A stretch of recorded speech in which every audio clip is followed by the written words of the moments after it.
All right, folks, how you doing? Welcome to the show. My name is Matt. This is a one-shot of this amazing RPG, the one-page RPG called The Witch is Dead. An RPG about murder.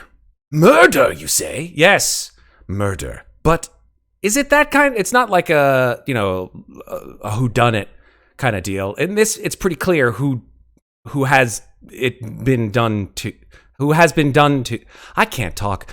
The witch is fucking dead, okay? The witch is dead, and we've got people who want to take action upon noting that this witch is dead. Well, but are they people? No, they are not people. In tonight's game, the 4 players arrayed around me will be taking on the roles of cutesy woodland creatures. But they're cutesy but dangerous. They got some fucking serious danger to them. You'll find out. Let's make a run at the rules here. First of all, thank you, Grant Howitt, for making this game amongst all the other one-page games that you make. This game, I read and went, I must have this on my show. I must have it. And I must have people who have potentially either never seen on the channel or very rarely seen on the channel. I must gather among Avengers. B team, assemble. What? Who are tired? First of all, let's make a quick introduction for those of you who have never seen or rarely seen these folks, so we can get into the rules of the game. Let's start. Let's go on this side. Let's start on this side with Arne, who you have seen, if you have perhaps seen the one-shot of our Call of Cthulhu one-shot, which we did a little earlier last year. Arne, you were in? Yeah. Which was really amazing, and thank you very much for joining us with that. But Arne, tell us who you are, where people could find you on the internet. Well, thanks for letting me join again. So, people can find me on my YouTube page at Iradonian, where I torture my fellow players with Alien RPG. And I learned it from the best, so thank you. I don't know if that was a good choice. But no, your check out his channel, folks. Go check out your what's your YouTube channel's name, Arne? It's at Iradonian. Perfect. Should be my username. Yep. On here. Cool. So if you go to that channel, you will see some really fun Alien RPG playthroughs where it's in person, but the set is so dope and the sound effects are so on point, and the players, I mean, what can you say? They're so Northern European. I love it. So there you go. It's a crazy bunch. Yeah. Thank you so much. All right. Moving in a counterclockwise motion, a new face here on Slices and Dices. That's Mario. Mario, who's also known as befits. Don't. If I say it, it's gonna happen. If I say it, it's the truth. I mean, look at his tag, folks. It is what it is. It is that name which shall not be spoken, seemingly. So the name that shall not be spoken does not mean what people might think that's right now. But, bullshit. It means exactly what we think it means. Okay, fine. Let me introduce myself. Okay, go. Sorry, go. Yeah. Who are you? Where can people find you on the internet? My name is Mario, like the plumber. I like strolls on the beach. I like chocolate and lemon ice cream the best. I do like Warhammer, and under the name that shall not be named on Instagram, you can find a lot of pictures of a lot of Sisters of Battle and Tyranids, if you're into that kind of stuff. If I do look tired, it's due to the fact that soon I will see the sunrise out of my window, so I will try not to fall asleep. Damn globe and its spheroid shape. How dare it. Exactly. Thank you, Mario, for joining us. And good morning to you.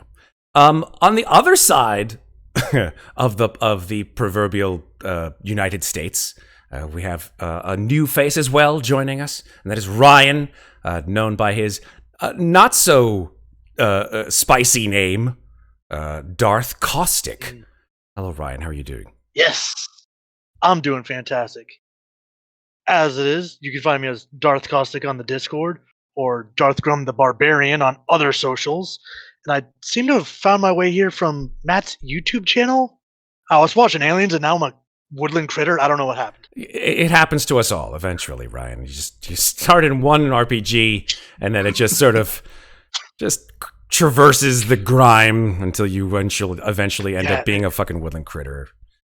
Doing right. It all started with a vampire, and now I'm playing a woodland critter. It's good. Listen, I blame Baldur's Gate 3 and all that bear sex, which eventually ends up being the topic of conversation amongst all role players. Like, we all thought we saw it all until fucking Halcyon just, scarred us for life.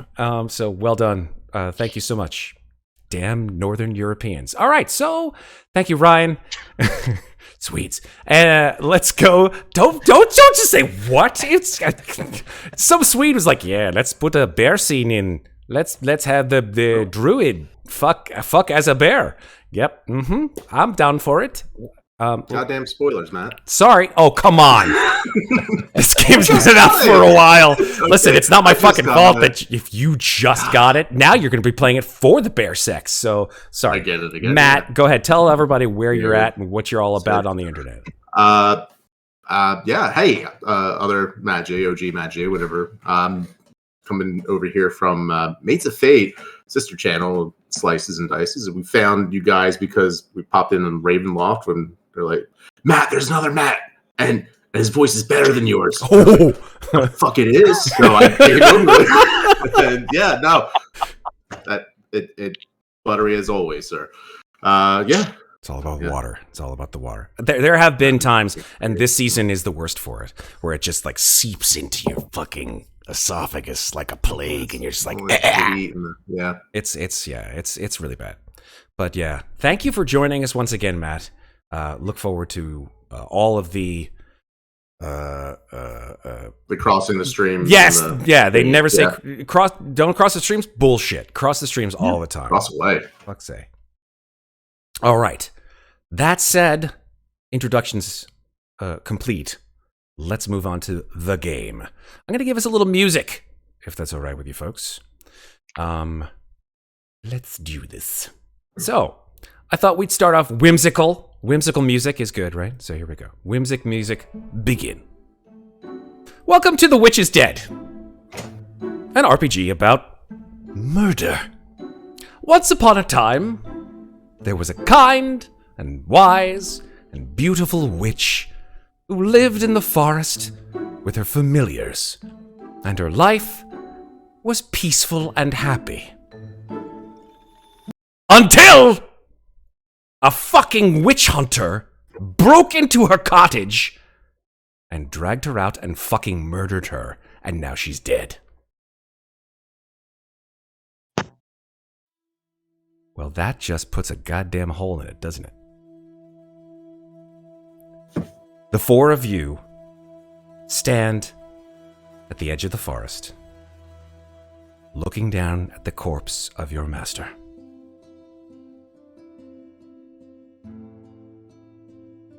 I think it's time to find out who you all are. The way we do that is by rolling d10s, and by finding out through this wonderful table of animals who you are and what kind of animal we see. So, one by one, or all at once, I don't give a shit, just roll some d10s. If you all get, or if anybody gets this, I think we should have different animals. But the key thing to understand is if you have the sort of same types of animals, this is a rule, you can talk to one another. Either same types or same animals can talk to one another. But if they are different species, they can't necessarily talk, but they can maybe make gestures or draw or something like that. All right, so let's get some rolls down. Okay, what do we got here? A crow. Okay, so Iridonian is the Arne is the crow, and Mario. Owl. Nice. The toad. Awesome. You got a toad. Ryan, you got an owl, and Matt. Don't mock the fox. The fox. Yeah. Look at that. You guys are all different animals. Let's see if I can get the animal icons to show up now. This will be fun. Let's see if I can make this happen. Matt, you got a fox, right? Mm-hmm. Okay. Hold on one second. I'm going to lock this. So, Matt, what is your fox's name? Let's start with that. Moxie Hamilton. Yep, we'll go with that. Moxie Hamilton. Oh, okay, yep. Cool. Can we just call them Moxie? Is that okay? It works. Moxie's good. Moxie's good. Okay, cool. And I'm gonna put your names in eventually. So let's see. We got a toad. We got a crow. We've got a owl. That's you, Ryan, right? Yep. All right, why is your owl thing not working here? Just give me 1 second. And the fox. I'm just gonna do this. Give me 1 second. Make it easier. Okay, that makes it so much easier. Yes, absolutely. So Matt is the fox named Moxie. And Ryan, your owl. What is your owl's name? My name is Arty. Arty or Aughty? Arty. Arty. Okay. A-R-T-I-E or R-T... A-R-T-Y. A-R-T-Y. R-T-Y. Okay. And Mario, you got a toad. What is your toad's name? The stupid toad is gonna be Bubu. I love the fact that you guys are already putting in the amazing cartoony voices, which I know you've prepped. Bubu. How do you spell Bubu? Is that B-O-O, B-O-O, or B-U-B-U? B-U, B-U. What the fuck? B-U, B-U? What the hell am I saying? B-U, B-U. Yeah, B-U, B-U. Bubu. I love it. All right, cool. And then finally, Arne, what's your crow's name? I will be Crusty the crow. Crusty. Crusty. Ending in an I or a Y, just to be. Y. Right. Okay. Cool. All right. So let's see if this works. Boop, boop, boop, boop. Crusty, Moxie, Bubu, and Arty. God bless it. All right, and now let's see if the icons actually fucking show up here. Fox. Yeah, there's your fox. Owl. Arty. There's your owl token. And then Mario the toad. I kind of love the fucking toad. It's so good. And then Arne, there is your crow icon. Okay. So, gentlemen, if you wouldn't mind just changing your names in Roll20. Already done. Thank you. Looks like most of you have already done it. Yeah, Arty, Crusty, Marty, and Bubu. Yeah, Mario has to he can't like fall in with the whole Y name.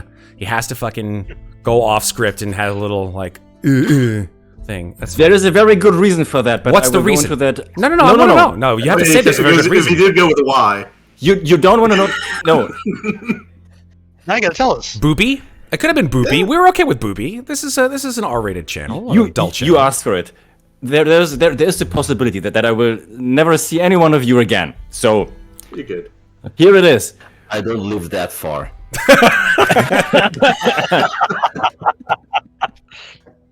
You don't know where I live. Drive. He'll find you. He has the ability. Trust me. Listen. He's in Belgium, so to make it quick, me and my you can stamp me as crazy as you want. Me and my significant other, we don't have children, but we do have one,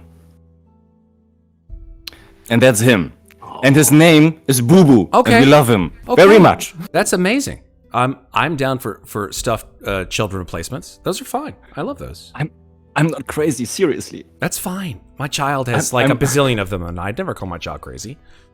It's totally fine. You asked, so I did. That's it. That's Bubu. It's an homage. It's an homage. It's not me who will be making fun of you. It's chat. It's totally fine. Totally fine. All right. So, Crusty, Moxie, Bubu, and Arty, the four of you, stand in a wooded manse sort of pasture, looking down at the dead body of the witch. One of you, please give me the name of your witch mistress.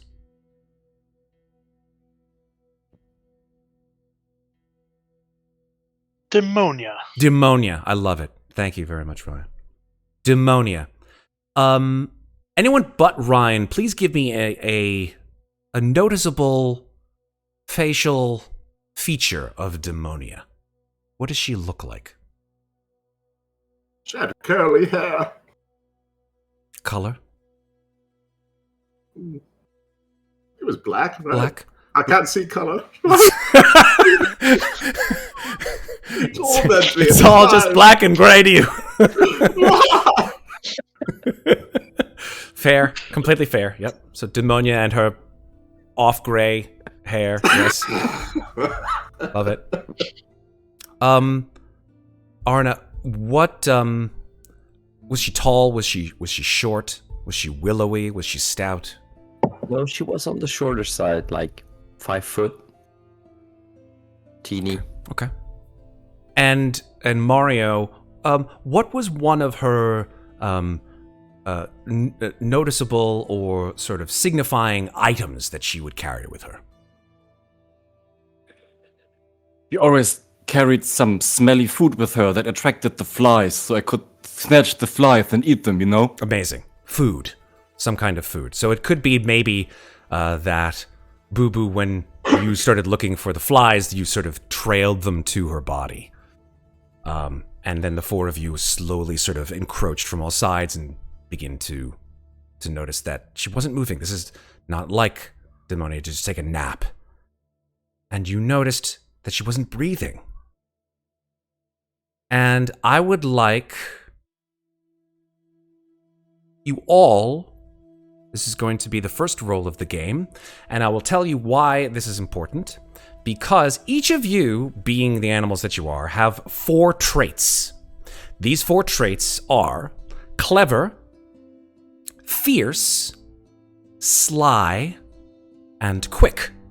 Clever allows you to do things like interact with humans or understand them, or things like that. It doesn't have to necessarily be bounded by that. But fierce, which is what it says on the tin, you can scare or drag, push, carry, bite, scratch. Anything physical, I think, is where fierce falls into it. Sly, which is anything sort of sneaky or stealthy, stealing, hiding, sneaking around people, that kind of thing. And quick, which is outpacing, climbing, or evading them, anything to do with physical agility. So each of you have different characteristics within those 4 traits. Those are numbers. Those are modifiers, just like Dungeons & Dragons. Those modifiers for Moxie, for example, being a fox, are you have a 2 in clever, a 2 in fierce, a 1 in sly, and a 1 in quick. For Arty, being an owl, you have 3 in clever, 1 in fierce, 1 in sly, and 2 in quick. For Bubu, being a toad, you have 1 in clever, 0 in fierce. I mean, it's Bubu. 2 in sly, and 1 in quick. And Crusty the Crow has 2 in clever, 1 in fierce, 2 in sly, and 1 in quick.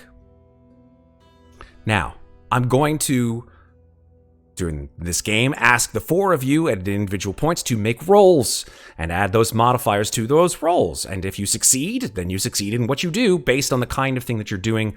I would say make a quick roll, or make a sly roll, or make a fierce roll, or make a clever roll. You, of course, can adjudicate that yourself. You can say, if I do it this way, could it be a clever roll? Could it be a fierce roll? Could it be a sly roll? Whatever you guys want. This is a big game of improv, and yes, and.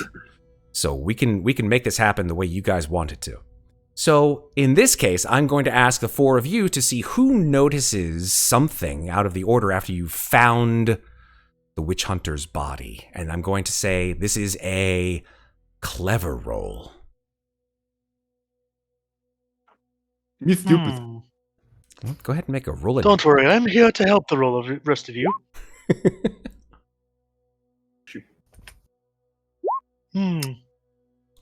That's Okay. a 10 for Crusty. Crusty got a 10. I rolled real dice, but then I thought, oh, we're doing it in the chat. Yeah, it's fine. You can do either one. It's fine, Matt. All right, in that case. Yeah. What'd you get? 11. 11? Yep. 7. 7, and Bubu? 6. Okay, Moxie, I think you sight them first. You see very large boot prints tracking away from the body of Demonia, away from her woodland home, towards the road. And I think that as you crest the hill, far in your sight, but just on the edge of it, you see a single figure walking away, wiping off blood from their weapon, and you recognize this as the Witch Hunter, someone who the witch Demonia has told you always and always and always to keep an eye out, but seeing that, unfortunately, Demonia has fallen to the Witch Hunter, you've not all done your job very well. Let's talk a little bit about the Witch Hunter themselves. I get to roll something to determine what kind of traits the Witch Hunter, who has retreated, it seemingly, toward the village, the fucking coward. Let's see what he is. I'm going to roll a d10, and you guys can see on the sheet, because the rules are in the sheet, exactly what kind of a witch hunter he is. Okay, I rolled a 6. That means that the witch hunter is magical and jealous. What the hell does that mean? Things that you know about the village, I get to roll twice on. That means that you guys will know certain things about the village, and I'll tell you what they are. I get to roll twice. I got a 5, and I can't roll it twice, so I got a 5 and a 5. Let's try it one more time. A 5 and a 4. Okay, that means that the people in the village are incredibly superstitious and devoutly religious. Amazing combination. That tracks. Wow. I guess we're in Utah. It's cool. Didn't realize there were forests in Utah. There go all my Utah viewers. I'm sorry. I'm sorry, folks. I never had any Utah viewers. I check my YouTube stats all the time. Okay. There's no computers in Utah. There's no electricity in Utah? It's not North Korea. Oh, Lord. All right. Sorry, North Korea viewer. Sorry, yeah. That one guy, like, he's just like, I've got signal. Shit, they're onto me. Oh. And then I am going to now roll, for you, the twist. What a twist! This twist is going to be rolled secretly with my D10, which I have right here. Here we go. And I'm going to consult the bones. Sounded like a 4. Is that a 4, Matt? That was. I'm not going to say whether it's a 4 or not, Matt. I'm just going to say, nothing. Okay. Say nothing. Okay. Interesting. Very, very interesting. Let me see how that's going to work. Yeah, we can do this. Fine. Okay, that works. Okay, cool. All right. So, you folks being the witch's familiars were taught spells by the witch. Each of you will roll a d10 to determine the spell that she taught you. And then we'll find out what you can use it for. This is not a spell like Dungeons & Dragons spells. These are just... We can all just sort of play around with wherever the fuck you guys want to use these spells for. So it'll be fun. All right. Crusty got a 1. Bubu got a 3. Moxie got a 3. Looks like they were taught the same class. And Arty, all 3 of you guys... This is amazing. Everyone but Crusty was taught the same spell. We were all in the same class. They were all in the same class. I guess Crusty came first. That's why he's like the old Crusty. He's like, I learned spells before all you motherfuckers. Now you came in. This is fucking... What kind of bullshit is this with you 3 coming in and learning? I learned first before you... All right. So Crusty learned Unseen Hand. Whatever that means. Crusty? I don't even know. Maybe that's the reason why he's called Crusty. Unseen Hand. Finger in the... Okay, and then... Oh, this is great! And this is great. The other three of you, rolling on the table, you each roll a 3. You each know how to speak human. But badly. You can make it however you want. Here's the thing about the rest of the rules of this game. When you try to do something, as you've done, you will roll a d10, add your most relevant trait bonus, and I will tell you what number you will need to equal or beat beforehand. It's going to go from 6 to 10. 6 is simple, 7 is basic, 8 is challenging, 9 is difficult, and 10 is near impossible. If the task is dangerous, and I think you will know when the task is dangerous, you will gain a point of danger if you fail. If you ever roll equal to or under your danger, you're in serious trouble.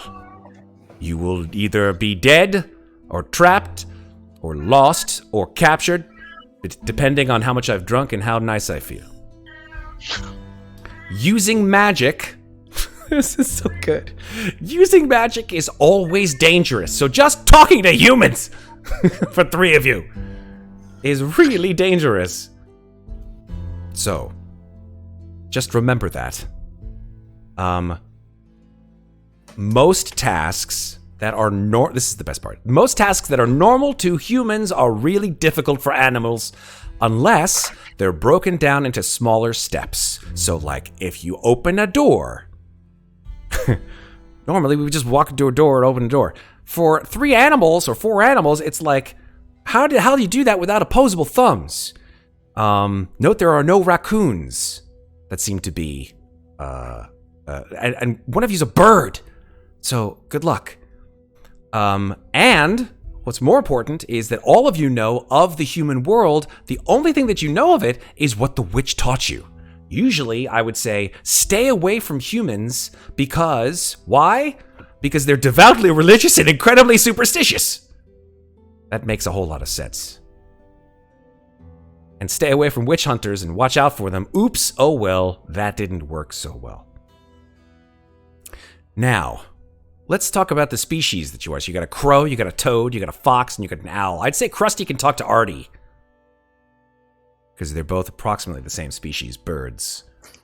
Bubu, you can't talk to anyone unless you're a frog or a toad that you're talking to, or any kind of amphibian. I would say like maybe a fish, except they speak with a really bad accent. And are you making me? You make me aqua toad right now, yeah? Oh yeah, super. Yeah, just with the... All the fish are ridiculously French. You just wait. I am going to humiliate myself with so many bad accents tonight you don't even understand. And of course, Moxie, being the only mammal amongst the 4 of you, I would say can speak to other mammals, except, foxes, it's easy to, just like, hey, what's up? I'm a fox. But like if you speak to a dog, it's like maybe you get every other word. Cat, I don't know. It's like they speak with a horrible like glottal stop. You can hardly understand. Scottish cats. Scottish. Oh, we're gonna make it happen. Every possible. Meow. I can't even do it. How would you meow? Meow. No, they just scream. Meow. That's how you meow it in Scottish. Is you just hiss. Meow. Yeah, I think I got it. All right. We have lots of playtime, so let's continue. Dangers increase as you fail things, right? So if you ever roll under danger, bye-bye. Things may get really, really hairy for you. No pun intended. That's where we are. So I'd say Moxie, you can communicate to Crusty and Bubu and Arty probably through gestures or drawing, but everything else is under you. So let's start, shall we? You must get revenge. I think that the 4 of you know instinctively that you need to get revenge. I think that it's also instinctive that being animals and being her familiars, you have a certain portion of her own knowledge, of Demonia's own knowledge. If you kill this witch hunter, and sickening as it sounds, take out his eyes and bring them to her corpse within 1 week, you can restore her back to life.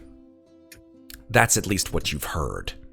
But hey, listen, even if it doesn't work, at least that fucking asshole is dead. Shall we begin? The witch is dead? The forest is yours.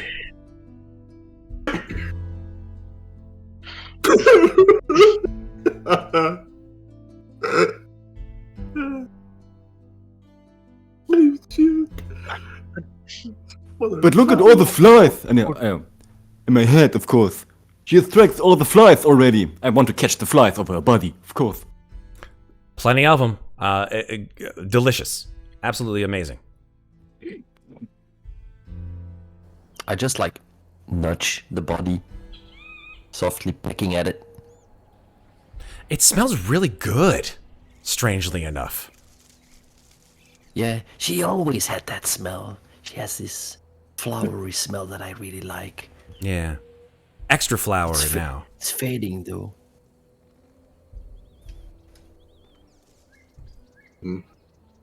Well, she's not going to get back up. We should go get that guy. What do you mean she's not gonna get back up? Look, she's not breathing. You said she breathes. I turn around and see these like crows pecking at her. Crusty's pecking at her, yeah. And Arty... Balance! No! Damn it!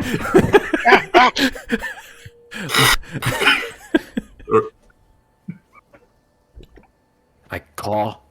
Like, my witch. I'm think- doing like the circling thing. Even though you may not necessarily be able to speak to one another, I think that you know each other, and it's not like you guys have never seen each other before. The relationships may be, you know, somewhat temperamental at times, but she treated all of you guys with love. That's just, oh shit! Sorry, I thought they were other crows. Fucking.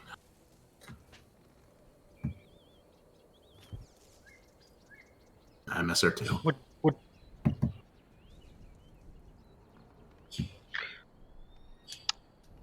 Artie will kind of like hop down and like hop a few feet in the direction to the hunter one and kind of like flap, like really herself, like, hey, What? that him, he killed her. What? He had blood on the thing. Yeah. I'ma pick his eyes out. I like that idea. Fucker.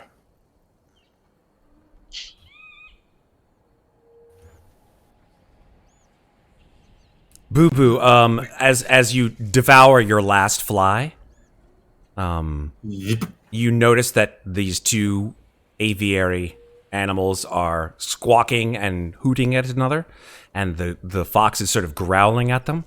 What's going through your mind right now? Why are all the flies gone? I want more flies. Maybe flies in town. Always flies in town. People throw away food. Food smell. I just jump over to Arty and jump excitedly up and down in front of him. Yep. In town, food. Cool. Artie, make a clever roll. I would say this is relatively easy considering how vivacious Bubu is. I'd say this is a 6 that you're going to need to beat. Jesus. That's a 13. Yeah, Artie, with a 13, I'd say you know exactly what Bubu wants, and that's fucking more flies. And he wants you to help him get more flies. Okay. Does the owl thing where only the head moves and turns towards Crusty, like, the frog's hungry. We should take him to town. He can eat. We can kill that son of a bitch. Okay, yeah. Sure, yeah. Why is he looking at me like I'm a frog? Doesn't he know I'm a toad? Maybe we can use him as a distraction. Like, Maybe he could give them warts.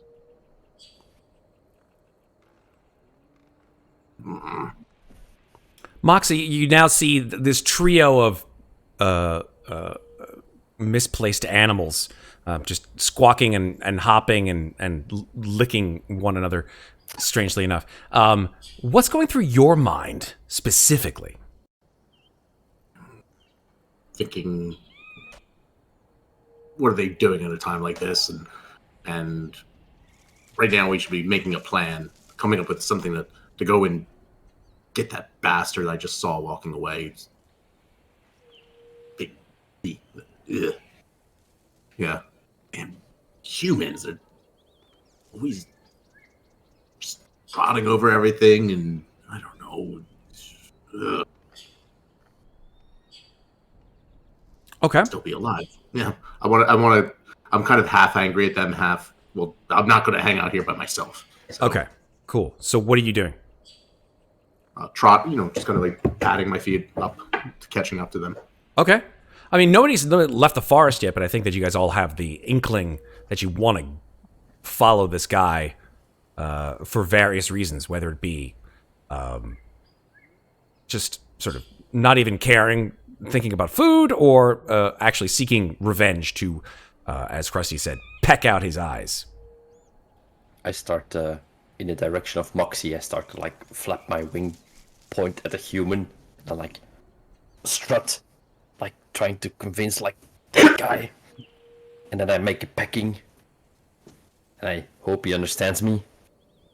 Yeah, I'd say that you don't need to necessarily make a roll. I think that your mindsets are in the same place. I think you probably understand what you're getting at.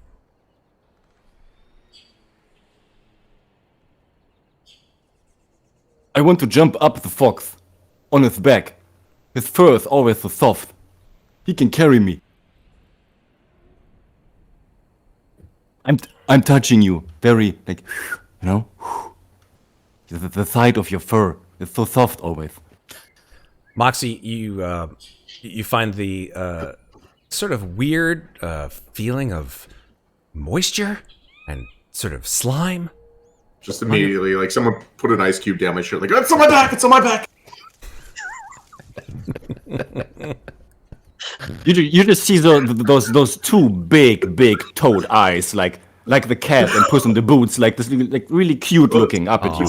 It's so much worse. I just turn around and I see these massive eyes.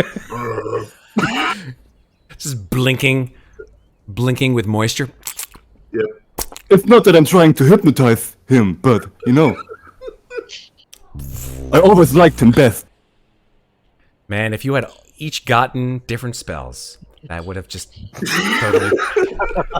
Some of these spells are just so... It's totally fine. I mean, hey, you can talk to humans. Okay. Oh, we won't know it. Oh, Unseen hand. Unseen hand. Okay. I'd say, if time permits, it takes you folks some time to get to the village. I think that you know that the village is not nearby.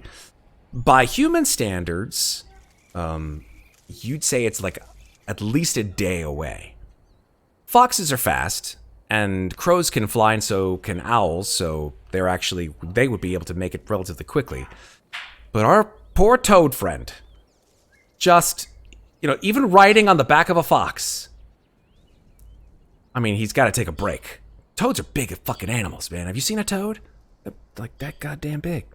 Yeah. So I think it would weigh Moxie down just a bit. So although Crusty and Arty would be flying from tree to tree along the road, Moxie running at full tilt with Bubu on his back. Bubu, this is a weird ass ride. So I'm gonna say, Bubu, make a. Let's see, what kind of roll should I make you do here? I'm gonna say make a quick roll to see if you can stay on Moxie's back. Okay. Unfortunately, that's a failure. That's a 6.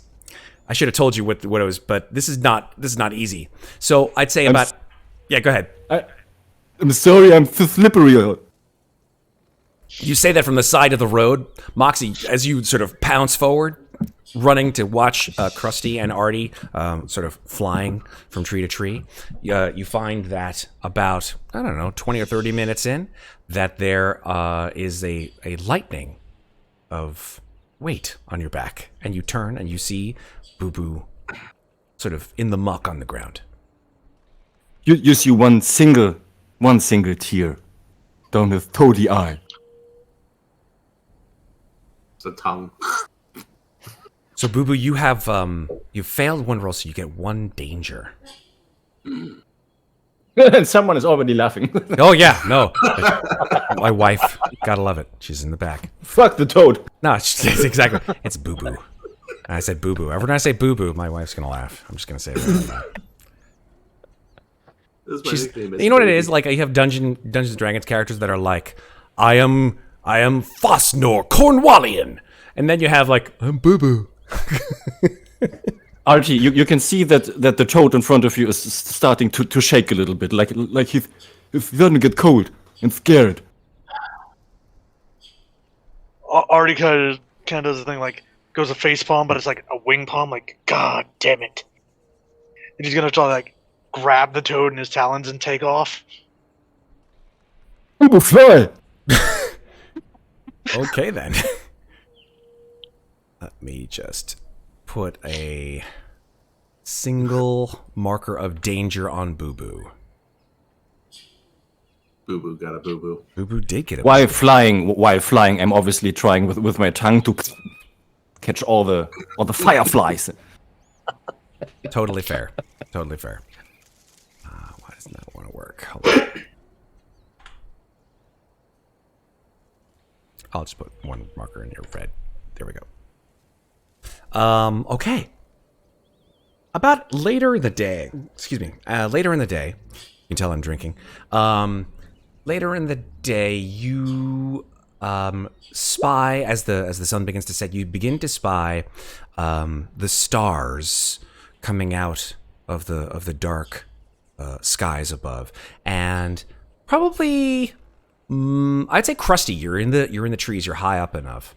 Arty, you're on the other side of the road. Crusty, you see from your position. You're not quite sure what humans call it, but you see this sort of like this flickering orange light. Demone never used whatever these humans used. She had magic.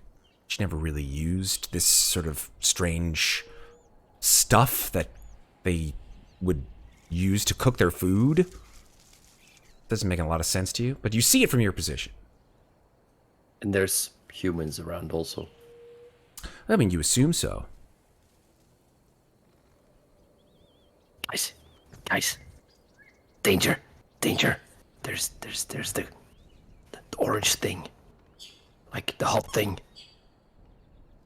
I think there's humans nearby. Arty, you have night eyes, right? Of course I have night eyes. I have night eyes and day eyes. They're the same eyes.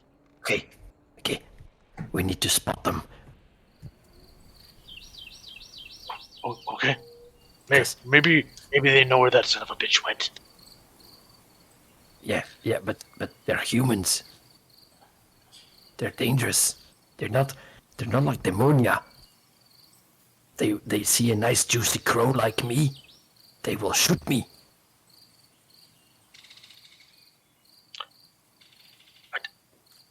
I don't think I've ever seen them eat crow.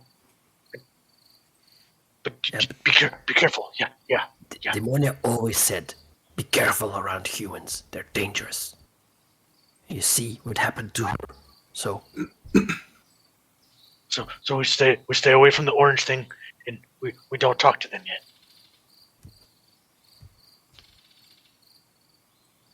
All right. Well, let's sneak in and see what we see.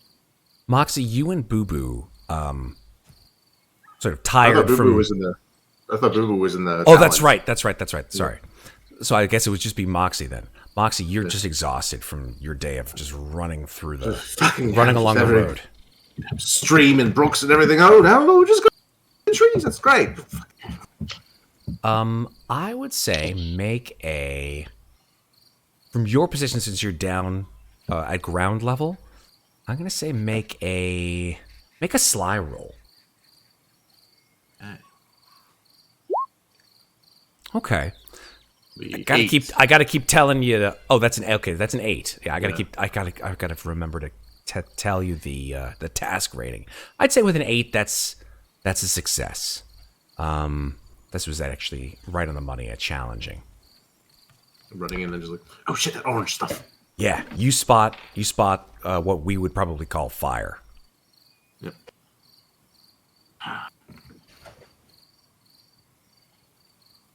So bright. Oh, the meat smells good.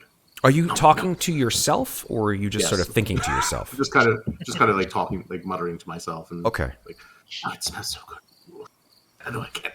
When you start talking to yourself, you hear a voice coming back in the direction of that orange light. Hey, who's out there? Who's in there? Who are you? My name is Moxie Hamilton. Who are you? My name's Rex. Dog. You sound like a dog. So what if I am? Nothing wrong with that. You're a dog. Named Rex. It's a good name for a dog. Yeah, I'm guarding this place for my master. I really kind of shouldn't be talking to you at this point in time. Oh, and what a noble profession that is that you have. Very, very good, the job that you're doing as well in guarding for your master. There is a cacophony of noise from behind Rex. You hear, I would say, probably what you would probably understand is, you can't understand humans. They just sound like the womp womp from the Charlie Brown. So you just hear like, but you do recognize the word Rex, right? You hear Rex.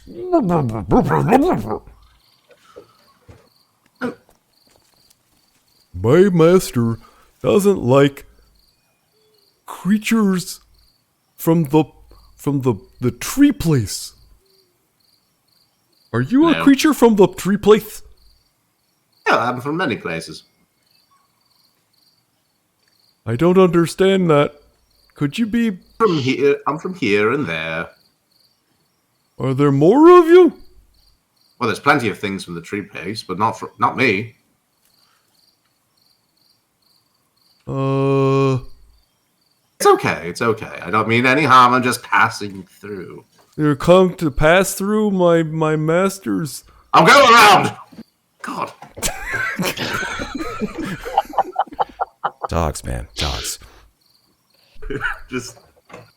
just paddle or have my feet around the fire. Crusty and Arty from the tree light, from the campfire light, from your perches, I think you would spot this rather large bloodhound. What we would see as a bloodhound is this sort of long-eared, long-muzzled, sort of wrinkly-faced dog with just sort of deeply set green eyes, sort of just folds of skin, and then one of these strange sort of, I guess you would call it like a skin house, opens up, and a large man covered in furs walks out and begins to Rex and talk to this dog.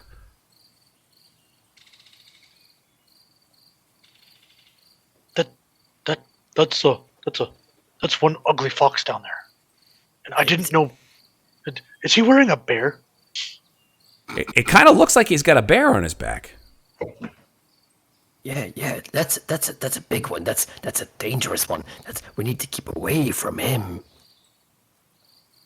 And Moxie's down there. We need to make sure he's safe. You do sort of see Moxie sort of like going around the camp, like he's sort of traipsing through the woods. See, there he goes. There he goes. He's good. Just fly behind. We'll be okay. Okay. Bubu, what are you doing? I'm being carried around by an owl. Yeah, I know. He's sort of like grabbing you by, you don't have to just be like, but like My legs are just dangling down there, and I'm really starting to ask myself the big questions. Why is Big Eye Owl Bird not flying me closer to the fireflies, which I want to eat, of course? Are you? Yeah, go ahead. And I'm starting to give him from down there where I'm hanging just some small pets, like, come on, and pointing at the fireflies, you know. Yeah. Arty, you you receive some indicative gestures from the toad, pointing to the inside of its mouth. I think I'm going to have you make a clever roll, Arty, to see what in the hell you think that Bubu is saying to you. I'm going to say that this is just based on Bubu's transliterative ability, I'm going to say this is an 8. 7. So yeah, you have no clue, and you get 1 point of danger. Okay, well, I'll put you down. And he'll kind of like fly down near the fox, just plop him down real quick.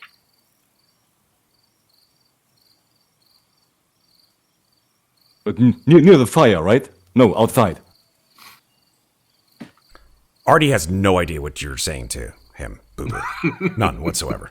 All I hear are croaks. Yeah, you just hear. I don't understand. You need to be more literate. Where is he letting me down? Next to the fox. I don't know. Arty, where are you putting him down? Yeah, right behind the fox. Right behind the fox? Okay. So, Moxie, you just hear.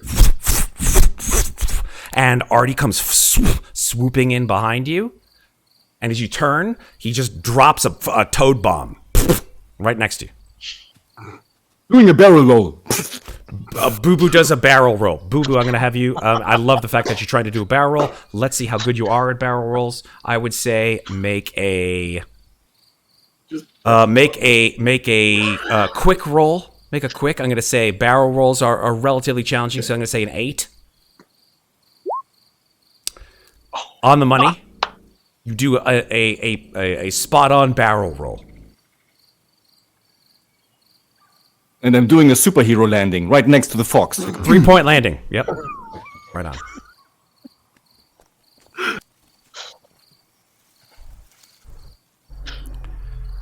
I think Crusty, you probably see this from the tree as Arty like just drops Bubu as a bomb next to Moxie, and Moxie stops, looks back at him. What was that? Yeah. Oh god. And right next to your fox man, you hear a very loud. I didn't mean to drop you. There is a lot of commotion in the bush, Crusty, none of which you understand. You just hear.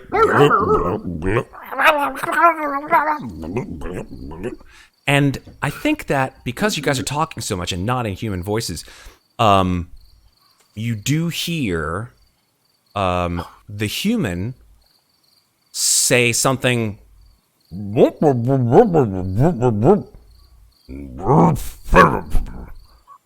then he turns around, you spot this, Crusty, and goes back to the skin flap house.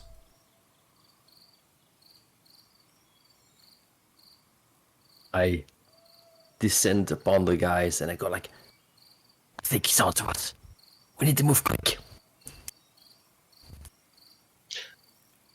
Arty, you understand what Crusty's saying. The other two have no fucking clue. There's just a crow dancing up and down and flapping. Are you kind of like Big forward? question marks. Or are you just kind of like flies forward, like turns back, and like kind of cocks his head expectantly and flies forward again? Cool. I have this vision in my head of like the owl and the crow like playing charades, just like and then just like the toad just like I'm just sitting up. I just cut my head. yeah. His eyes slowly start to go opposite directions. After about 10 seconds, the man comes back out of the tent, with some kind of strange like stick. It doesn't look exactly like a stick. It's got like a stick, but it's got like a piece of string on it, and it's like a really bendy stick. Don't know why. You've never seen one of these before. And then he takes another stick, and he puts it like on the string, and then like he looks out into the forest. He closes one eye, sort of scans. And then he takes the first stick that he came out with the string attached to it, and holds it sort of in the middle. And he takes the second stick with the string, and he pulls the string really strong, like back towards his face. What's doing right now, Max? What is the thing? What's with the thing with the sticks? Oh, I don't know. He said that he likes, he thinks that your skin is going to be a really, really important thing for him. It's really like nice, and he just wants to get the fuck out of here right now! Come on! I pick up the toad with my teeth and just throw him on my back. I'd say that this is a tense situation. I'd say this is a dangerous situation. So I'm going to ask each of you to tell me exactly what you do. I think that this guy is clearly knocking a bow and aiming it in the direction of Moxie in the forest. Moxie, you will tell me what you want to do to try to get out of there. I'm going to try and use my teeth to throw Bubu on my back and try to take a quick bound out into the bushes. Okay, I'm going to say this is very fast. So this is going to be a challenge of 9. Okay? Okay. So I'm going to say that this is a quick. Would it help if I fly up? Oh, 10. we rolled a 10. And So what's your modifier? Yes. An 11? You have a Plus plus 1? one. Okay, Plus yeah. 1, so Cool. So yeah, Bubu, you sort of sitting there, just minding your own biz, just looking at all these people or animals just like talking to each other. Next thing you know is you feel this sort of strange like pressure in your back, and you just smell this horrible breath as Moxie's mouth closes over you, and you're like, is this what it feels like to die? And next thing you know, you are thrown in the air and land unceremoniously on Moxie's back. What the frog, hell? Please don't blow on my ass. Do not do that while I am drinking, sir. Do not do that while I am drinking. But I am back on the soft fur, and then I immediately start stroking your back like it's so soft. It's like unlike anything I know. There is a rush of wind, Bubu, as something sort of faster than you could even see just flies straight past you, and then you hear a pong. And my toad instincts immediately kick in. I want to grab it with my tongue. oh God, okay, no problem whatsoever. Bubu, make a. Let's see. You want to grab what came right past you? I'd say this is a challenging roll, even for someone as quick as catching flies as you are. I would say make a. Yeah, this is a quick roll. Go ahead and make a quick roll. This is okay then. Oh, for frog's sake! That is a natural 1. Oh. So it's a total of 2. So yeah, your tongue flips out, but the arrow. Which has been shot by this hunter, shoots and just like nicks your tongue, causing kind of a lot of pain. You narrow it to 2 danger. So, Bubu, I think that it's probably maybe, I don't know what this does to your overall speech, but yeah, you were not able to grab this arrow in midair. Does this mean I have to listen even more? Oh, shit. I mean, if only you had a different spell that the witch taught you. Oh, God. No human is ever gonna understand me again. Okay, Crusty and Arty, you watch the hunter who sort of goes, Rex, and points his finger towards Bubu and Moxie in the bushes. You guys are still actually, Arty, when you dropped off Bubu, did you fly back up in the tree?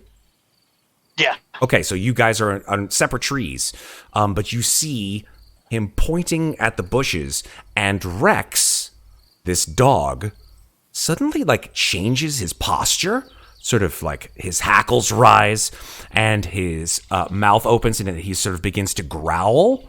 And he's like, Moxie, you hear the word, oh shit, you're gonna get it now. And Crusty and Arty, you see the dog begin to bound into the bushes after Moxie and Bubu. What do you do? Uh-oh. They're in trouble. If the dog takes off, Arty's gonna just swoop down and kind of like graze his back to try to like throw him off balance. Okay, that's a fierce roll for sure. I'm gonna go ahead and say that's a 7. Fierce is 1. Okay, That's a 6. You swoop, and the dog sort of just hugs the ground as you come in just above it, and unfortunately miss it. So now you get a point of danger. So you're at 2 danger. You're both at 2 danger. Oof. Arty and Bubu are at 2 danger. Crusty, what are you doing? I am following suit. I am diving right after him. Cool. So Arty dives in one direction. Crusty, you dive with your talons extended towards him. I'm going to go ahead and say this is a 7. Fierce. Fierce.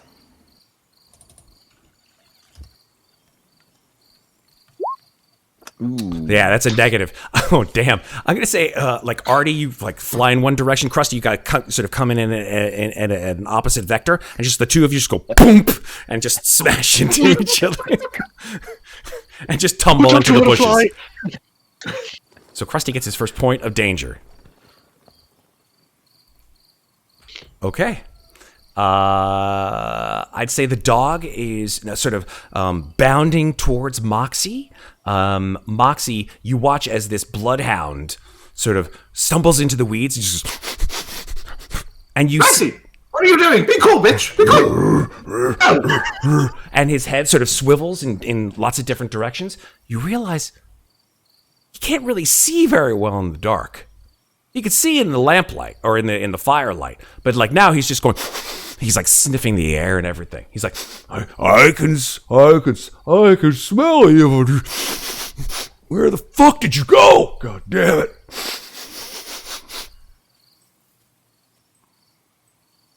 I'm going to try to be quiet now and to see if I can sneak past. Maybe if there's something, knowing that he's trying to be, using his nose. Being the clever fox that I am, I'm going to try and stay looking around, see if I see any, plants that I know are extra smelly plants, flowery things, those pretty ones that Demonia liked. Nice. If I go by those, maybe he will smell me because you'll smell the flowers. Okay, I like that description. This is a sly roll. I'm going to say that's a 7. Yeah, that's it. Okay. 8 plus plus whatever your sly is. That's one. obviously, it's a success. Okay, so yeah, sort of you watch Rex just sort of go, Fuck. Where the fuck did he go, man? Where the fuck did he go? Oh, damn my eyes. Bubu, you're on Moxie's back. What are you doing to aid the situation?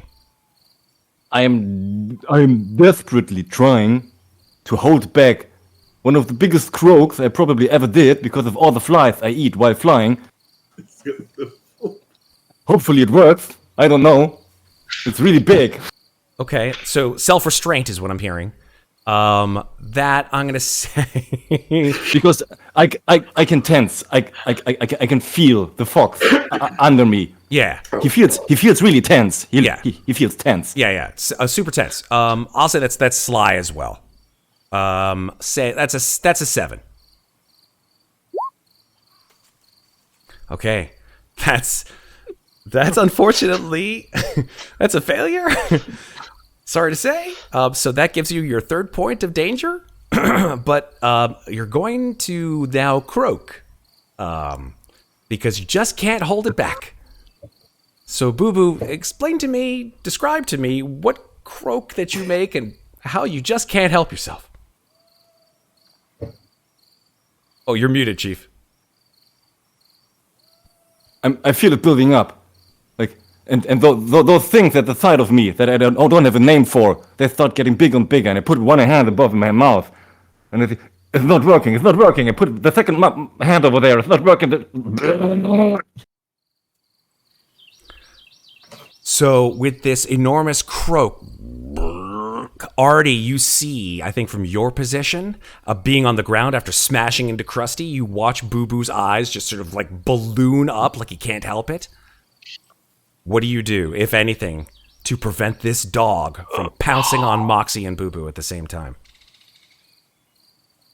Oh, shit. He's gonna flap to whatever branch is probably nearby and just start hooting at the dog like, Hey, you son of a bitch! Hey, up here! You ugly fox! Wow. Okay. That's bold. I'm gonna say that's a damn. I don't know. I think it's a kind of a fierce move, even though it's like not like anything physical. That's like bold. So I'm gonna say that's a fierce move. So go ahead and roll fierce. Okay. That's a not success, unfortunately. So you go.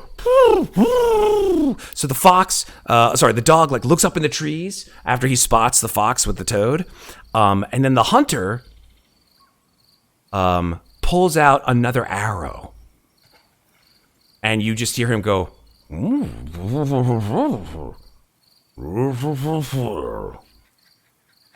you hear him just go. And he will knock another arrow and fire it at you, Arty, at you in the tree. Yeah, when he hears that, he's gonna like, oh shit, and try to get out of the way. Okay, so that is a quick roll. Go ahead and give him a quick roll, 7.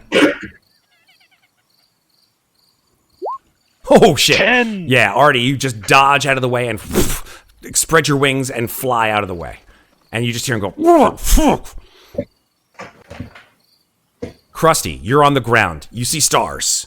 You're watching as this dog is slowly encroaching, sniffing his way towards Moxie and Bubu because he can't see anything. Just. I am gonna try my hand at my spell. Okay. Unseen hand. Unseen hand. Nice. I wanna rustle some grass or some plants nearby to distract the dog and to make it go another way. Okay. So you'll automatically get a danger point for this because you're using your spell. So this is your second danger point. Yep. Okay. So you're trying to make it rustle some grass. I'd say that is... Does it have an actual roll for these things? It looks like there is. Yeah, because it doesn't really matter. It says... when you try to do something, yeah. And if the task is dangerous, you'll gain a point of danger if you fail. If I fail, so... Yeah. That's if you fail, Yeah, let me double check this. You'll gain a point of danger if you fail. If you ever roll equal to or under your danger, you're in serious trouble. Okay. So luckily, nobody's rolled a 1 or a 2 with their current danger rolls yet. I'm just going to warn you... Yes, exactly. I'm going to warn you that Bubu has a 3 danger. Crusty, you have a 2 danger. Arty, you have a 2 danger. And I don't think you I have... should have 3 now. Oh, you should have 3. Right, that's right. Okay, cool. And Moxie, I don't think you have any danger unless I'm mistaken. Okay. Just keeping that in mind in case you roll underneath that number. All right, so if he keeps sticking with me, he will be in danger. Yeah, this is very true. Crusty, you make the sounds don't touch of... the toad, he's bad luck. You make the sound of that? Okay, I'm going to say that this is going to give you a relatively easy task. So I'm going to say this is a 6. This is deception of a sort, so I will say that is a sly roll. All right. Okay, that's a... Fuck me, that's a 4. It's these wings, man. Damn, dude. So yeah, you just like make these. You see the you don't see the hand because it's unseen. You go and make these sounds. The dog's head sort of immediately pauses, but he's maybe 2 or 3 feet away from Moxie or Bubu. So he's paused. Moxie, you watch the dog Its head sort of just goes. What do you, Moxie, or Bubu want to do to try to get out of your current sitch, if anything? This is a distraction.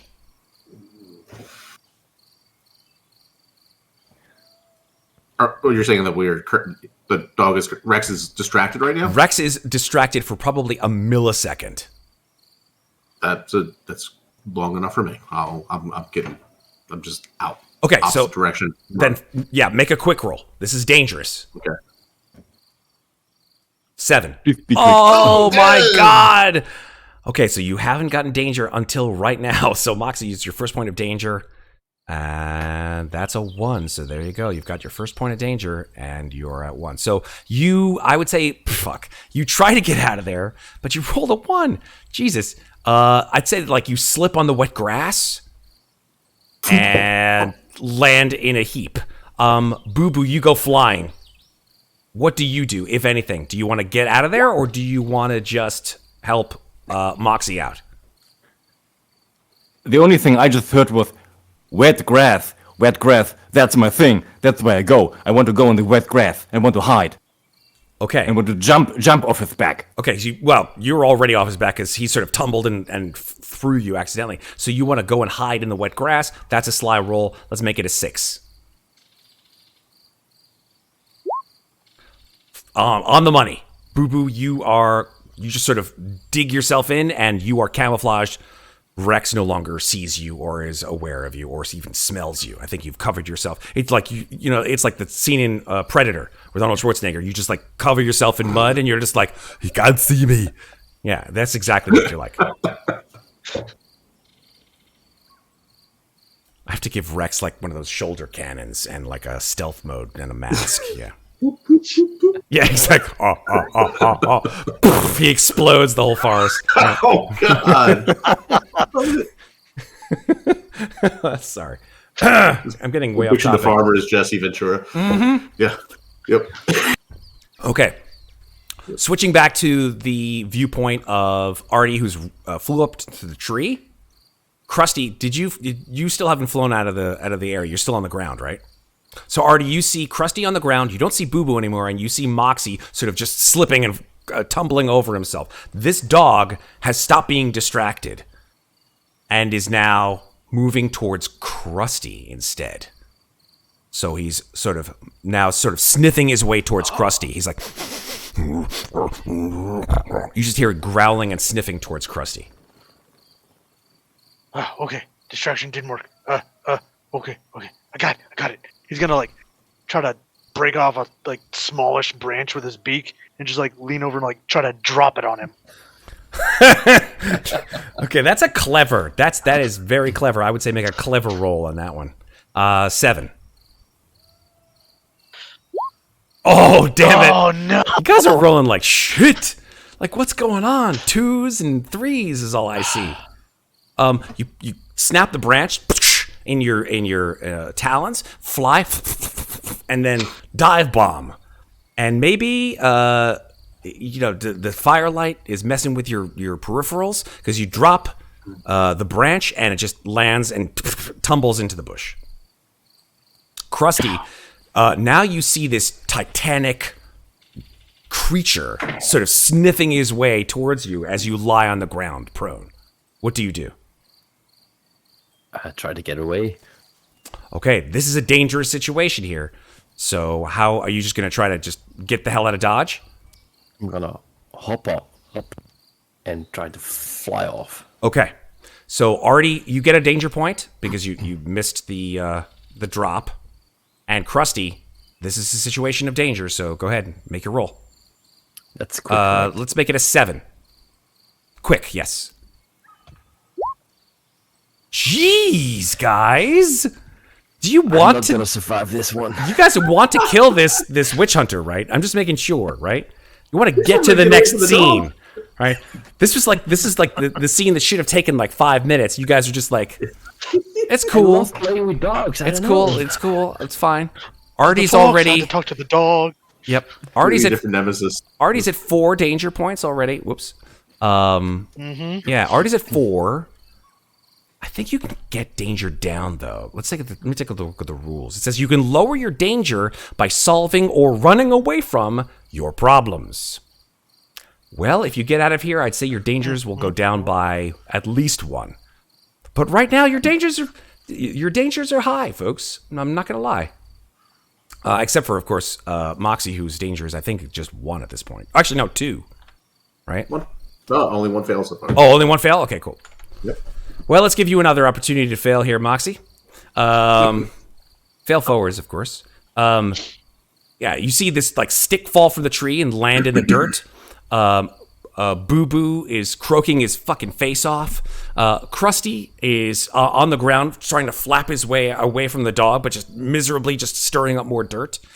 And you have just righted yourself and are seeing stars. What do you want to do? Shake my head and just does Rex see me right now, or Rex is focused on Rex? Crusty, or at least seemingly, because he's sniffing his way towards Crusty. There's a stick on the ground though. There is a stick on the ground. All right, I'll go grab the stick in my mouth and say, "Just Rexy, who's going for it? Who's going for it? There you go." And I throw the stick. Okay, first of all, fuck yes. I love the alley-oop. That I'm going to make this as dogs are wont to have, a basic. I would say this is a simple task for you to just go and throw the stick. Where did you throw it? It's the woods, you said? Into the woods. Into the woods. Yeah, 6. Yep. This is a 6. Well, there you go. Ooh. Please not in my direction. No, hopefully not. No. Yeah. Rex just takes off. So Rex, like, hearing the sound and sort of out of his peripheral vision, eyes being what they are, he sees the stick sort of fly over his head and then runs in the sort of the direction of the stick and then just sort of wanders off towards the right. You just see him go, and then begins to sniff his way deeper into the woods. And I just... Peace. Gone.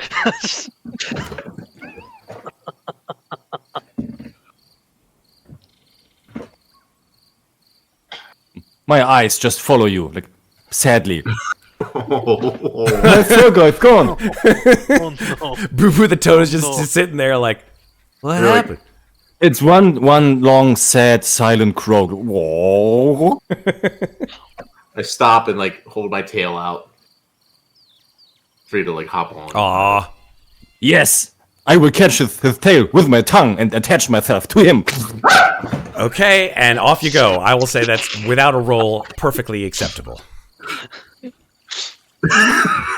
No, toad is flying. Wow, the visual of a fox with a toad with its tongue wrapped around the tail. Yeah, that's a visual. That's classic Brothers Grimm, man. Yeah, man, absolutely. The toad was really enjoying himself. I can see that. Fox, dude? I don't know. Crusty and Arty, you guys watch as Moxie and Bubu sort of traipse off into the woods. We follow. Okay. Come on, Arty, come on. So Fly, you fools! fly, you fools. Yes, indeed. The camp you leave far behind. It is now the deepest of night. Some of you are nocturnal animals. Some of you are not nocturnal animals. Foxes are nocturnal. Owls are nocturnal. Toads you hear often at night. Crows, Yeah, but not so much. So I think, Crusty, you're getting kind of tired. Then again, Guys, you guys are witch familiars. You guys are witches familiars. I think this would probably be, like, sleep. Who needs sleep? You guys are on a mission, yeah. right? So you guys can power through Mission the of rest of the night. vengeance. Yeah, mission of vengeance. We're the nighttime animals. All those daytime animals do the weird cleaning when she sings and shit. That's right. Those fucking weird blue birds that like fly in and shit and start like pecking up all the shit that all the dwarves leave behind when they visit the house. Like, what the hell is wrong with those guys? Try to keep it down. Eat a bluebird now and then. And it Yeah. keeps them in line. Yeah. Exactly. So Think you're better than us? fucking bluebirds. Like, it is 6 in the morning. So I think that as you traipse through the night, you get closer to the village. You you crest the hill, and you see on the edge of your vision, the four of you sort of crest the hill, and you see, like, down in the valley, you see this village. None of you know its name, nor is it really important to know its name. And I don't think any of you can read. Right? None of you have the spell that you can read, correct? No. So, like, when you get about 2/3 of the way down the road in the middle of the night, there's like a big wooden stick in the ground with like a flat piece of wood hanging from it. You have no idea what the hell it says. I just land on it. Yep. Some nice wood. Nice craftsmanship. Where do they go through all that trouble? They have all these trees, and then they make the trees into these shapes, and then they put the shapes in the ground to make it look like a tree with a big, fat, ugly branch. It doesn't make sense. The sounds of the village, I think, are probably heard as far away as you are. It's a very sort of weird sound, even through the night. You hear. Hold on, let me see if I can give you guys a little music here, or at least a little. Where is it? Here we go. The sound of like. Where is it? There it is. A tavern. There's like some kind of like what we as humans would know as taverns. Would you hear the sound of sort of just music and voices coming from one of the larger buildings in the village that echo up through the valley to your ears?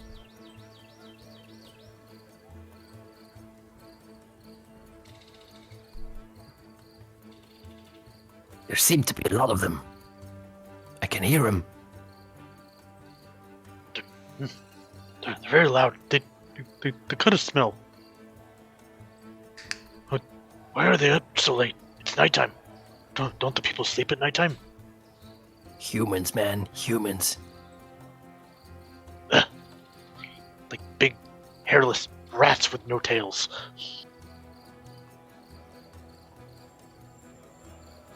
Okay.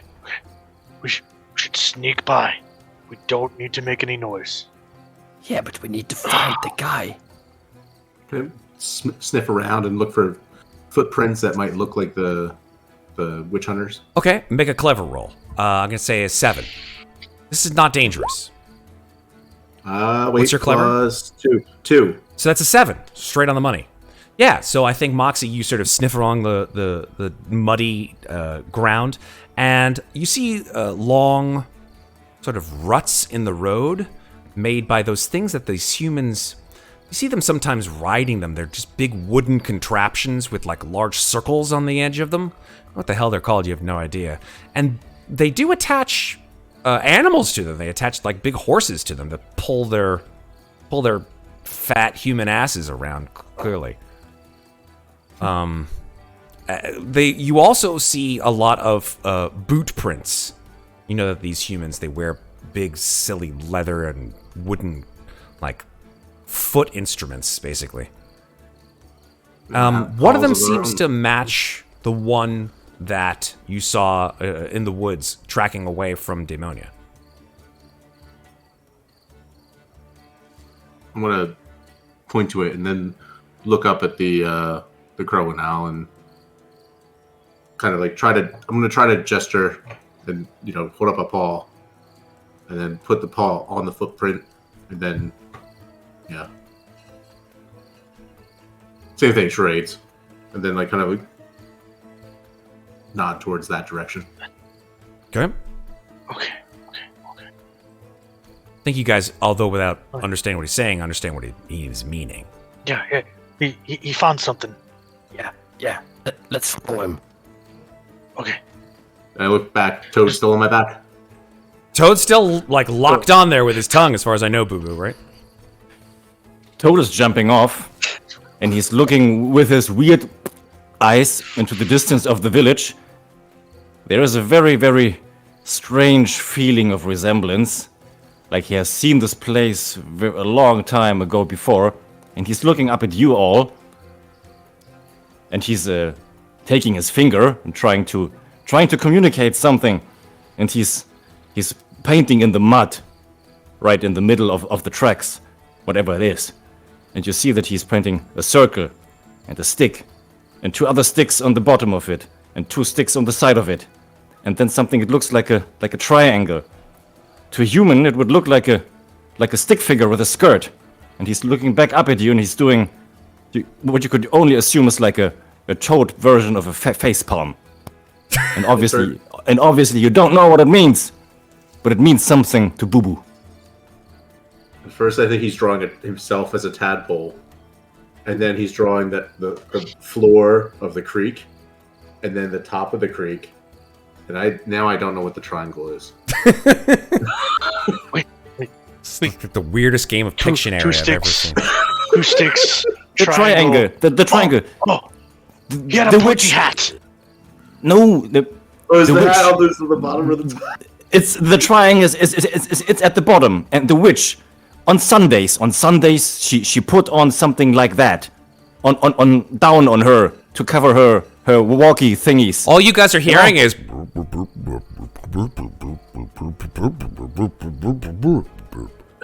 And you see a lot of face palms pointing at a it. lot of slapping, mucusy face palms. Like, just holds up the wings like, You know that's what? good at art. Bubu, I don't know whether you want to be understood. If you do, I'll make you make a roll for it. If you don't, that's totally fine. We can leave it to our own imaginations. God knows. Let's just say, if Bubu sees her, she sees her. Okay. Woman of mystery. Who knows? Well, after that amazing artistic escapade, what exactly do you folks want to do? Kind of turn to Crusty like, we're gonna follow him, right? Kind of like does a shooing motion towards Moxie with his wings. Yeah, I think go on, Moxie found something. Maybe the hunter, some tracks. I think we should follow. Padding along the. They seem to know what they're doing, so. Moxie's following the tracks, right? Mm-hmm. I'd say that Crusty and Arty and Bubu and Moxie, the 4 of you, as you move silently into the village, you notice that, there's a lot of music coming from one of the buildings. It gets louder as you get closer to it. As you get closer to it, you see that the building itself is a very sort of tall building with a thatched roof, or we would consider a thatched roof, just like very strange things on top of it. It's not like Demonia's house. There are actual like wooden slats along the side of it. It looks like it's very like well built. But there's something very sort of austere, but also very sort of what's the best way to put it? Very plain about it. There's no like soul in this building. It seems like it's really just straight-laced. Everything is very like super like straight wooden slats. The wooden slats are perfectly aligned. All of the imperfections have been burred and sawn off and sanded off. And there is a strange picture, either drawn or maybe carved into the front of the building above the very large wooden door. And it is a picture of a circle, like a perfectly round circle, with squiggly lines coming out of it.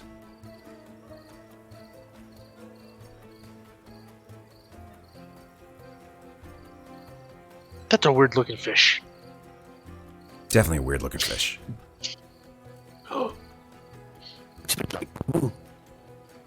Squiggles like a curly hair. And he drew her head off. Oh, why would they do that? They carved it into the wood, the bastards. That took time. You hear the sound of instruments, of music that you recognize the sound of instruments because Demonia would play instruments every once in a while. She plays this like a stringed instrument that made the four of you at various points feel something, because music, as we all know, soothes the savage beast. This music is played by several of these stringed instruments, and you also hear the sound of like singing and the sound of like almost like an earthquake inside the building. Like there are people perhaps like making the whole house shake with whatever they're doing inside. Is there an opening at the side of the house in jumping height? Let's say jumping height for a mid-sized toad. There is an opening, but it's got what a weird thing that the humans have that you really don't quite understand yet. It's smooth and you can see through it, but you can't you can't. If it's smooth, I can stick to it. You can. That's right. Okay, at least I can try. Yeah, absolutely. So Bubu, you're gonna try to. I wanna do the Garfield. Yeah. So you guys watch as Bubu opens his mouth, and a long, sticky tongue whips out, and let's. Dun, dun, dun, dun. Yeah, exactly. Been doing this for 30 years. I'm fine. Spider toad. Who knew, right? Does whatever a spider toad can. I've never seen toads pull their entire weight by their tongue, but hey, let's call this a quick. And let's give this a 7 difficulty. That's a 5. So, Of course it is. Of course it is. So, Bubu, you get another point of danger.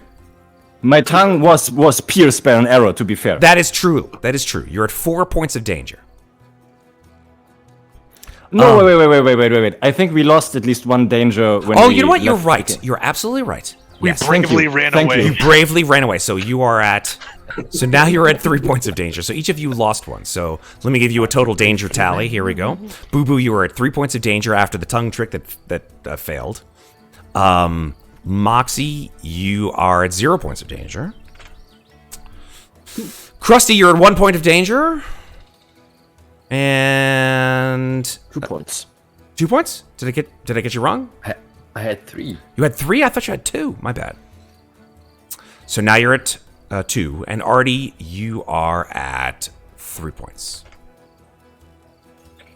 Can we say that Bubu tries to attach himself to the window with his tongue, and it sticks for a quick second, and then his whole body just slams against the window, but immediately falls back to the ground, Yes. and leaves a smudge on the window. Yes, there is a Boo boo-boo, shaped. boo-boo shaped, Yes. just slimy residue on the pane of glass. And someone on the inside who stands maybe next to the window, all they hear is just without knowing what just happened. Yeah, I think we see from their perspective, A flash of a frog.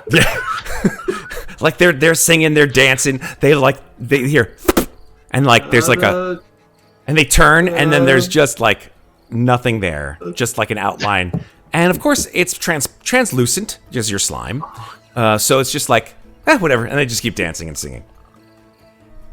Bubu looks at the three of you and is like, giving you the "I tried" gesture.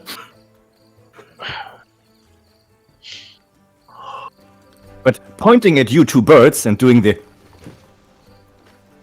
I'm gonna fly up and see if there's a hole in the roof. And maybe I can look in. Crusty, when you fly up to the top of the building, the first thing that you notice is that the building has a sort of a section of it that's larger and taller, in the back. And it's got a sort of a pointed roof.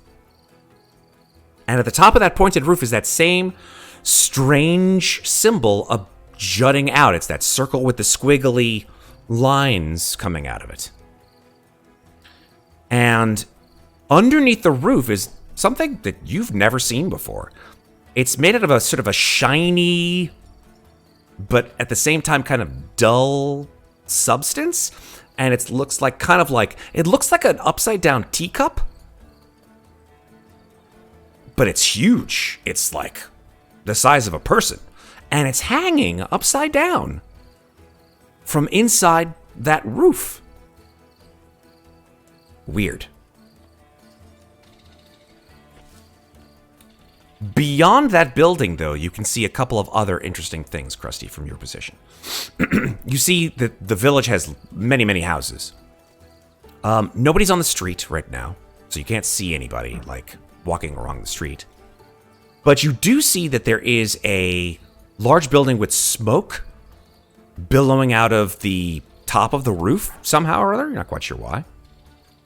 And then next to that building, there's a farmyard where there are a number of animals in pens walking around.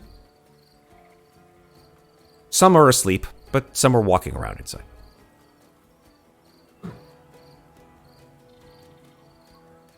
I fly back down, and I go like, Arty, there's more of these things, these houses, these nests, these human nests. They're everywhere, and they keep animals. Like Rex, but like cows, and I think we need to explore the village a little bit more. Barbarians keeping animals like that. Maybe maybe they have some birds. We could talk to the other birds. That's a great idea. I've heard stories about humans that have birds. We could use them as spies. We could leave a revolution. Yes, a bird revolution. I am so Finally, in favor our of this. time You has have no come. idea. I really, really want to see this happen. Tonight. Oh, Chicken Guevara. It's George Orwell, right? Let's make it happen. You see that movie Chicken Run? It's gonna be like that, but with a lot more blood. Fuck yes. Oh, Fuck yeah. yes. All in favor. Make it happen. So Moxie and Bubu, I think Arty's you gonna be see like, cool, sold. Crusty and Arty sort of discussing things in their bird-like, ways. They were getting very excited about something. Yeah, they're hopping up and Yeah, down doing and a little, flapping their bird wings. tippy-tap Yeah, dance. yeah, exactly. More than usual. Boo, you've recovered, I think, from the window pane fail by this point in time. Hardly. I mean, it's more a blow to your ego than anything else. But I came to realize that when those two feather guys are jumping up and down, like they're doing right now, and being really excited that there's something's going to happen. Moxie, what are you up to do? So we know that like this, everyone's singing. They were all in there, but did the ruts from that carriage or whatever it was, that big human weird thing that they put up, make other animals walk for them, did they stop here in front of this big, tall, pointy building? Yeah, I mean, you see that the ruts in the road go through the center of town. You see them stopping, probably boot prints everywhere, right? Boot prints on the road, off the road, that kind of thing. So the boot prints from the witch hunter sort of get lost amongst the town. You're not quite sure where the hell they went, because there's just boot prints everywhere of lots of different shapes and sizes. Too many smells. Yeah. I guess no other senses. I'll just listen and see if I hear anything other than the weird Charlie Brown voice singing. Yes, exactly. It sounds just like the Halo music.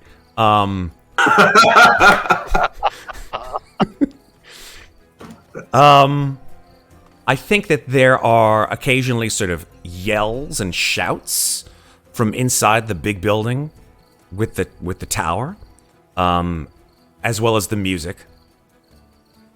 And then I think at a certain point in time, after waiting maybe 10 or 11 minutes, just to sort of suss out the place, the music itself actually probably filters down. And then a single voice inside the building begins to speak. And it's a man voice. It doesn't sound like Daemonia. And although it's a human voice, you can't really understand what the hell it's saying. But it sounds like this. And I'll do my best of Charlie Brown speak as much as I can.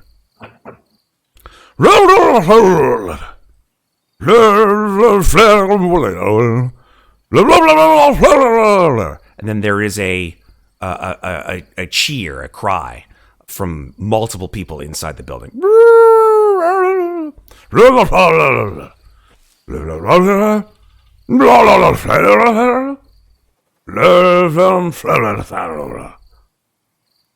Then there is a second voice. This is a different voice than the one who has spoken. And it sounds like this.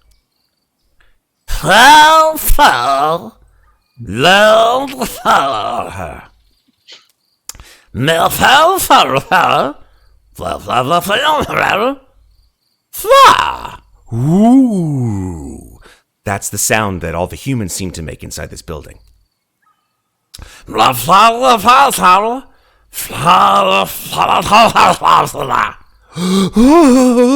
A sound of fear from inside.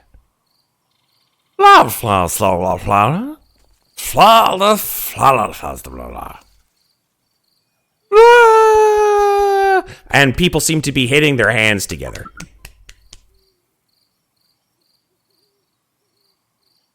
For some reason, Bubu is having trouble keeping his eyes open, hearing that. I don't doubt it. I felt the exact same way doing it. It sounds boring. What is Bubu doing then to relieve his boredom? He's jumping around the building.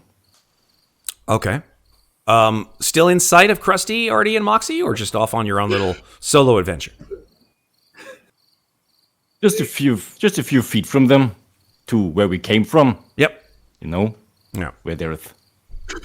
No? Okay. You got three of us that could say, I want to speak with humans like that, but we're not going to do it. No, I know. We're not going to do it, Matt. This is the best. This is the best. No, Don't ruin this. we already for us. have a better idea. This is so good. No, this is... Why? This is the best I could possibly want tonight to go. There's What no else reason. did they say, Matt?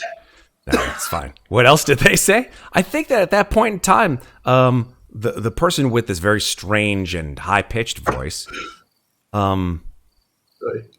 has stopped his rhetoric after that cheer of joy coming from whoever was assembled within.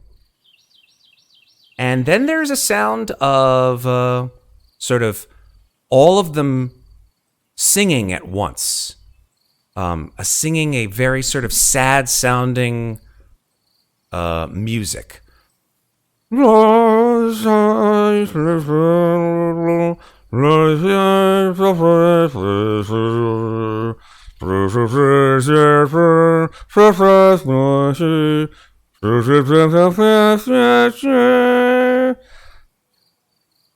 then again, the first person.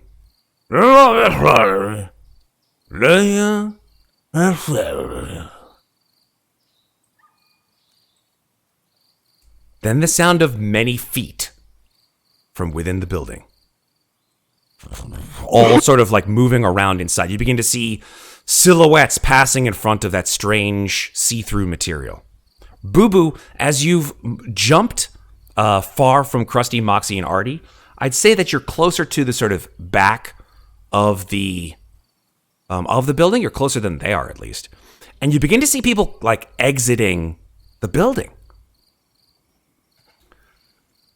Each member of the number of the people who exit the building are all dressed in yellow. They have yellow shirts, yellow pants, brown boots, but yellow clothing. And each of them are wearing around their neck a long brown piece of leather, what you would consider leather. And each of them is wearing that same symbol, that circle with the squiggly lines around their neck. They're trying really hard to look like one another. And up until now, Bubu didn't realize that speaking human just means that he can listen to humans but not speak like a human. Can I talk like a human? You can talk like a human, sure. I mean, that's one of your magical spells, right? Bubu sees all those people walking out there, and his eyes are getting bigger and bigger and bigger. And he can't fight the urge. And he tries to fight it, but he's losing it. He just desperately wants to ask them, what was that all about? Okay, so you use your magical spell, which I forgot to actually do the sound effect to, because I loaded it, but I just forgot to run it. Here we go. So as you say it, this sort of swirl of magical energy surrounds you. And you say these words. What the hell was that all about? But it comes from your mouth as a toad on the ground. Two of these people turn towards the sound of this voice, and they spy you. And they start making strange hand symbols, like in a circle, and they start backing away from you.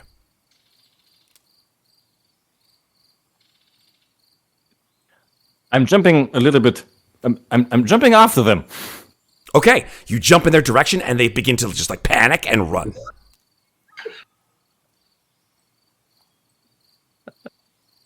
Boo is thinking to himself, I'm sorry, guys. Run away. I don't know what to do. I feel stupid. Are they all running in different directions? It's just two people. It's just two people who came out the back. Do we recognize the witch hunter by any chance? Crusty, when you look down at this commotion of these two people making these strange hand symbols and screaming at the top of their lungs, you see these people dressed in yellow, looking down at the ground and making these, and then running in the opposite direction. You don't recognize who Moxie described as the person who killed Demonia.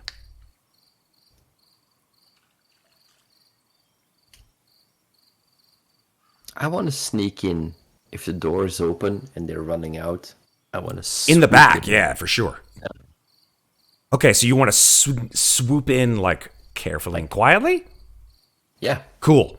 All right, so this is a sly roll. I'd say with them gone, the door open, it's a pretty easy roll. It's like a 6. Easy. Yes. Easy as cake. Crusty flies straight in through the back door. Bubu, you watch as Crusty just from the top where the tower is, just flies in the back. Free dive. Yep. So impressed, as usual. Super. Arty, Moxie, what are you guys doing? Well, Arty is now sold on this new idea. He's going to fly up as high as he can and try to look for this area that Crusty described where the humans are keeping all these poor defenseless animals. Okay. You do in fact see, from your vantage point, an area that's sort of been cordoned off by a large wooden sort of fence, for lack of a better term from a human perspective. Within that fence are even smaller fences, and a couple of small, like what seem like houses, like not human-sized houses, but like animal-sized houses within. Yeah. He straight beeline flying toward them. Okay. So Arty flies down towards the farm. Moxie, what are you up to? Yeah, seeing as soon as I realize that people are leaving out, I want to dip down an alley, go the long way, try and make it back towards, like I said, field with the fence-looking thing that I saw. Yeah, I'm gonna try and sneak over to that way. Okay. I'd say you shouldn't have to make a roll at this point in time. That's fine for you, Okay. Moxie. You just sort of move through the... Dip under the fence and Yeah, exactly. And Bubu, what are you up to? Jumping after Crusty because I'm so impressed. And I don't want to stay alone. Absolutely. So, Crusty, you sort of notice behind you as you hear a wet as Bubu jumps in into the building over the threshold behind you. While Moxie and Arty go towards the farm. Crusty, when you fly in through the building, you see the great majority of people exiting actually out the opposite direction. They're actually going out the other door, and they haven't noticed you. What's interesting is that as you've flown into the building, you've lighted on the top of a very large object. This object is round, and just like the symbol on the top of the door, it has these sort of strange squiggly lines coming out of it. But the material isn't wood. It's made out of a very sort of hard and sharp material, and very shiny, actually.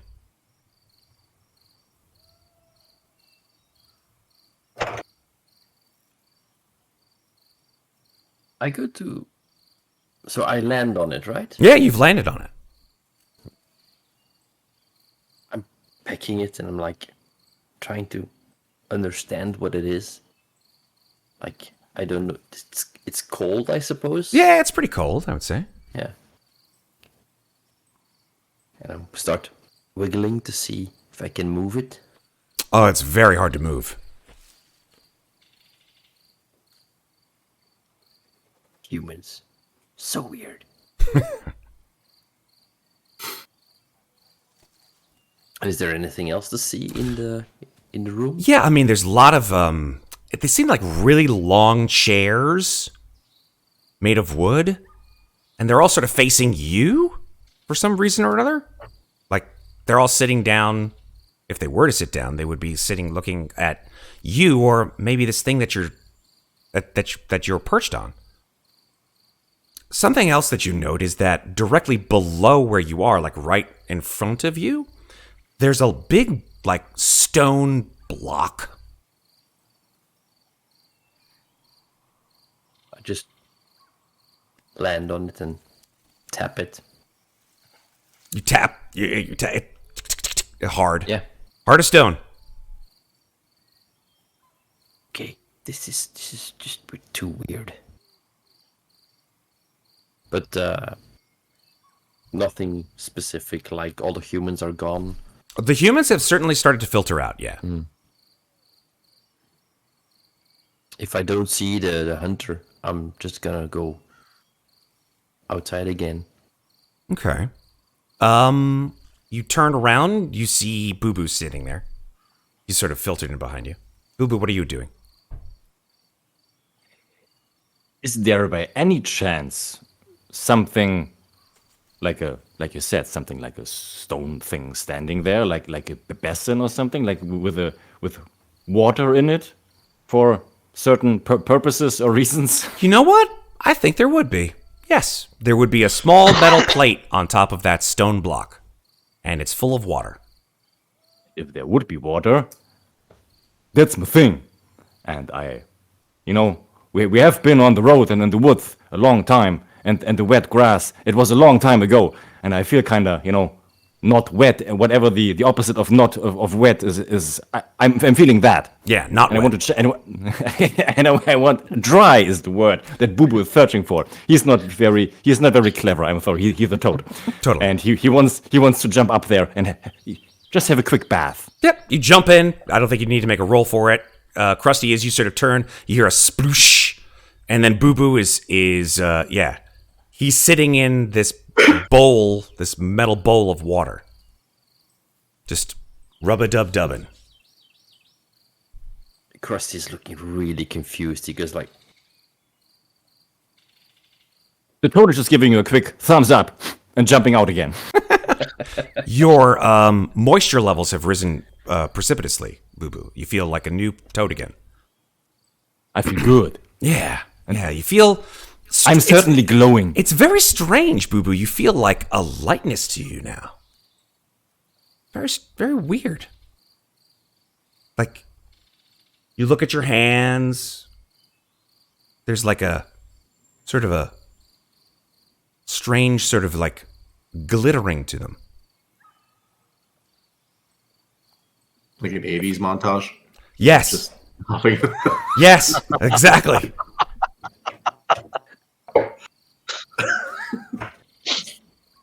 Is Bubu about to do like the yeah noise? I mean, you can certainly Have I seen have Bubu seen this kind of glitter before? I don't where, think where the witch lived. No. The witch would never like this. It feels weird. I'm looking at Crusty, showing him my hands. Maybe he's seeing the same thing that I see, and I'm waving my hand. Yeah, Bubu starts to like wave his frog hands. Crusty, you turn towards Bubu, and it's the weirdest thing. You look at Bubu, and Bubu has this sort of like strange like aura, like a golden aura coming off of him. And as he moves his hand around, it's like he's moving in slow motion. And like you can hear like just a faint like harp playing. I'm not quite sure why.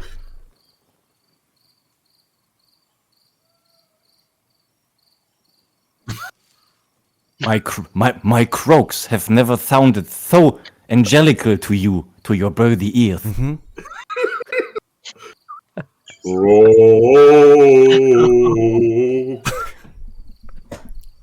I've seen the light. It's like that. It's like the Blues Brothers. Yeah. I have seen the light. There is an idea in Bubu's head. He wants to try if he can fly now. Oh my god. And he wants to try to jump as high as he possibly can. Absolutely. Go ahead and make a quick roll. Yeah, He can't fly. You can't fly. You fail miserably. You jump. You were suspended there in midair for about a millisecond, and then plots, gaining another point of danger. Crusty is thinking like, this toad is freaking high. Super I high. need to get the others. Yeah. He's licked himself too much, I think. You see Bubu looking at his hands again, waving them in front of his eyes, but you know the slowly but steady, the feeling is coming to the toad that this is not working out as intended. This is stupid, and he's starting to slowly hop out of this thing. All right. Back to where we came from. Bubu, you're at 4 danger now. You're back up to where you were before. Bubu doesn't feel the danger. Bubu laughs in the face of danger. He feels disappointed but enlightened. I agree. All right.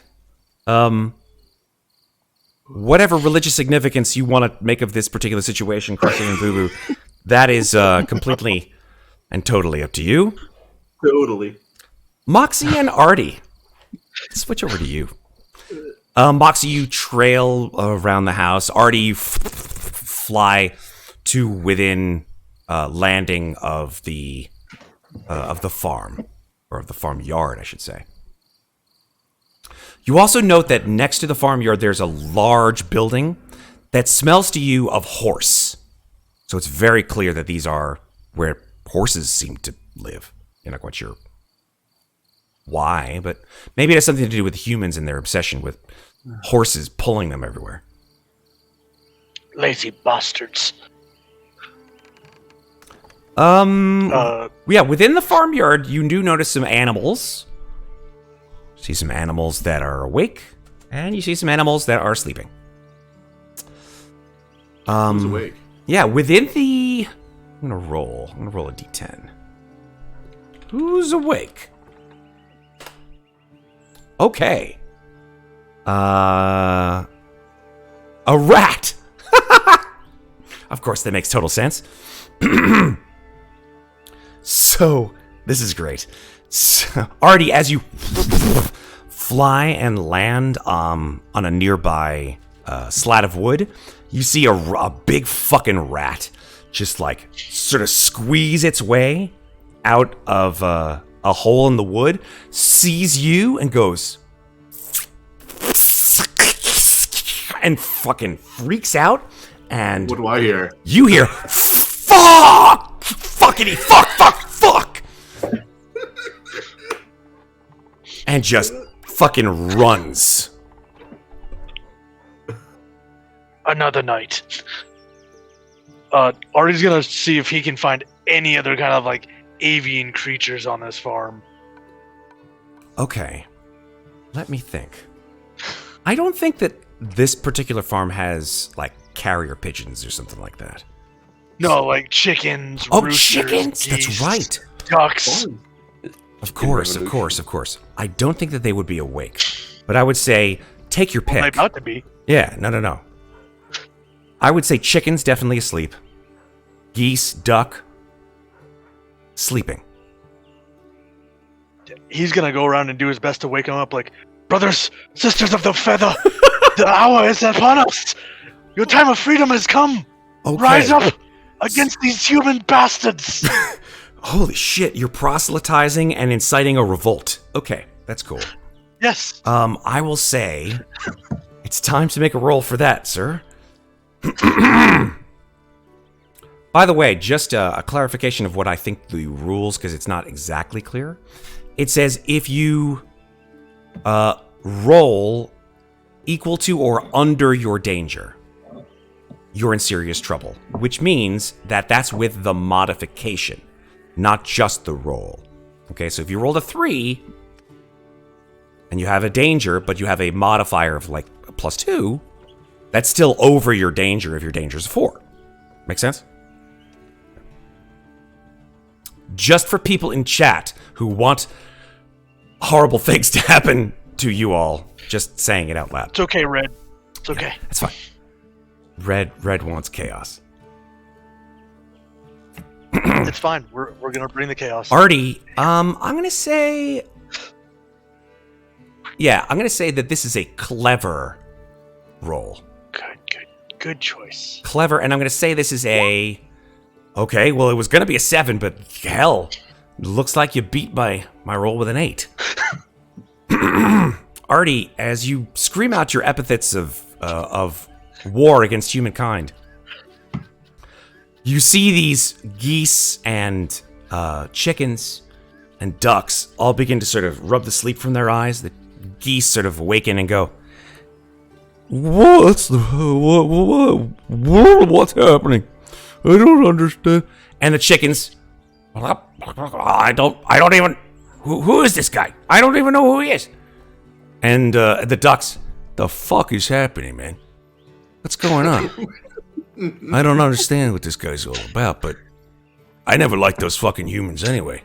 So I think we should all just band up and I don't know. I don't have the most pecky beak, but chickens. I mean, look at that owl. He looks like he's a fucking leader. Ducks, the chickens, the geese, they all look at each other. Looks like you've got now an army of 10 avian allies. Arty. Quickly, wake the others. Find all the brothers and sisters of the feather that you can. They all look at each Free other. the other animals. Rise up. The ducks are like, this is it. This is it, buddy. I mean, it's it. Yeah, exactly. The eggs. Look at my fucking eggs. Chickens are like, I don't have any. I have my children to think of. But, now you think have... of the world that your children will live in if we don't stop the humans. Yeah, the chickens, like, look down at their eggs. They're like, well, this one isn't even fertilized anyway. It's fine. What will you do without freedom? I was saving that. They can take our eggs, but they can never take our freedom. Freedom! I love it. So now, Arty, you have an army of, what did I say, 10? Yeah. Yeah, 10. Between the ducks and the chickens and the geese, you got 10 of these motherfucking things. Yeah. Doing his best to, like, all the other ones with 4 legs or 2, or none at all. Free them all. Rise up. Put these pink-skinned bastards in that place. Moxie, you just hear, like, from inside, like, quack, quack, quack, quack, quack, quack, quack, quack, quack, like, just like a torrent of sound. Moxie's just kind of looking off towards the barn. Nope. Yep. And just gonna pads off in the direction of that rat. Okay. Just gonna see if I can get the drop on him. Okay. I'd say the rat didn't go too far. You sort of hear him sort of muttering to himself, like, all I'm trying to do is, get, just trying to scrounge out a meal, and these fucking owls, they're everywhere. I don't understand this place, man. I didn't see any owls. Everyone's trying to scrounge out a meal. Rat gets up on his forepaws and sort of turns in your direction. Just not your night. That's all right. Listen, I don't have any qualms with you, and you can go about your way getting your next meal. Have you seen a bloke, looks one of them tall, gangly-looking human things, around these parts, looking for a specific one? Could you perhaps describe him a little bit better? They're all the same to me. And I proceed to describe the figure I saw because I can't remember the specific details about the person. Yeah, I mean, it was sort of a shady-looking figure. This is a shady-looking figure, Yeah. kind of Jealous. jealous, To think magical. of it. Yeah, I mean, yes. I mean, what's it worth to you? What's it worth to me? Yeah. I can call my friend that owl that you saw over there. I mean, His eyebrows raised. Whoa, whoa, whoa, whoa, whoa. You're friends with that fucking owl? Whose side are you on? We're going the same direction, we'll say. Helped me out of a bind. I'm trying to help do the same thing. There's a good person died, I know. One damn good person out there, and she's dead because of one of this prick. So, we're gonna go and kill him. Take his eyes. Whoa, After we're done with him, you could probably eat them. I don't care. it's pretty But have you seen extreme. this figure? Well, apparently that's what it takes. Well, the sun's about to come up in about an hour or so, So scrounging for a meal, you could have enough for the whole clan. Think about that. that sounds like a deal. Good. We only need his eyes, after all. You can have the rest of them. I don't know how you're going to get him from... Because I think these humans, they kind of need them. What we can do. Listen, If anything, my money... well, not my money. I think that there's a toad I know that I think would probably be the one to do it, if anything. why do you need his eyes? Like, I understand that humans kill each other and stuff like that, but why do you need their eyes? It's kind of... I mean, I like it. It's really, like, gross and kind of awful. No, we just do. I think that's just the way... I'm not really sure. Don't take this the wrong way. I don't know that I would trust you with enough information, as you'd probably... Well... Forgive me for saying, but... Rat told me. I understand. just The saying, pun, there's- listen, I get No, it. I know it's a stereotype. No, it's Well, very much a no, stereotype, and not- I'm somewhat offended, but I will take it. I will take it on the chin. For God's sakes, I should have talked to a fucking horse. All right. Horses are all fucking liars. I'm just letting you know right now. Have you talked? You ever hear that old expression like something about a horse and a mouth and a gift or something like that? That's why horses are all fucking liars. Can't get near a horse's mouth. That's exactly right. Never get near They won't horses. let you. mouths. Oh. Yeah, horses, they're all fucking liars. Never talk to a horse. I mean, at least they're walking on all 4 feet. I mean, these birds, they just go wherever they want to. It's ridiculous. Right? It's like they're You see humans or that something. branch up there? You don't even have to climb. Yeah. Oh, look at me. I don't have 4 feet that I can climb with. Blah, blah, blah, blah, blah. I can just fly We all wherever the fuck agree I that want, the right? humans are the worst. I mean, they make the horses do their walking for them. Stupid humans. Heck, they don't even have paws, so they have to kill us and then make new leather patty foot. Listen, what's your name? My name is Moxie Hamilton. You? Templeton. Nice to meet you. Hamilton. Nice to meet you. All right. Well, have you seen this Bastard. Anyway. Yeah, saw me. Came in 2 days ago. Days. And then he left and then came back yesterday. Passing through this way. Good. I don't know about that passing through. He's kind of been back and forth and back and forth. Seen him kind of a few times around here. The people in town seem to love him. Where does he stay? At the inn. Which one's that? Sort of points What's the over. inn? Points over across the road to that building with the big belching smoke coming out of it. Templeton? You're right by me. It's the first time I've heard that one. Especially from a fox. Yeah, I was kind of expecting you to eat me. Any other day. I'm just saying, I'll think twice next time. Appreciate it. Appreciate Hold it. out for a family of mice instead. Yeah, they're much tastier. Not that I would know. And then just kind of turn Pat off. Okay. Towards back towards the barn, towards the commotion with the birds. And Oh yeah, there's a fucking like Arty is like he's starting like an absolute torrent of commotion within the barn. Like Arty, what are you rousing them with? Just speech of how, like, you're abused by the humans. Take your freedom. Take their lives. And then, like, once they're all roused up, like, lead them out. Just Yeah. like this not so menacing army of feathered little... Yeah, they all get to the gate, and they're like, they just sort of shove themselves against the gate, like, 1, 2, 3, shove themselves against the gate, 1, 2, 3, harder, just like smashing themselves over and over against the gate. The goose is starting to get really fucked up, like feathers everywhere. He's like, why am I have to, shit. Ugh. Free the horse! He can kick it down! The goose turns to you and says, the horse! And they all, like, as a group, just start to mill towards the stables. He's just following, like, keeping the inciting going, like, just keeping the tempo. Okay. like hop over onto like one of the little like the side door things. Like that has like the top one open, just like hop up over that and then see like just chaos everywhere. Like it looks to me like a bunch of chickens are just like, you know, ramming against a wall. Yep. With like a Just waiting for things to be set on fire. It's like that episode of Community. They Or- immediately spill out towards the horses. I'm like, they're going to eat the horses. Oh god. Yeah. So the army, the avian army, like of geese and and chickens and ducks, just like as a huge just mass, just invade the stables.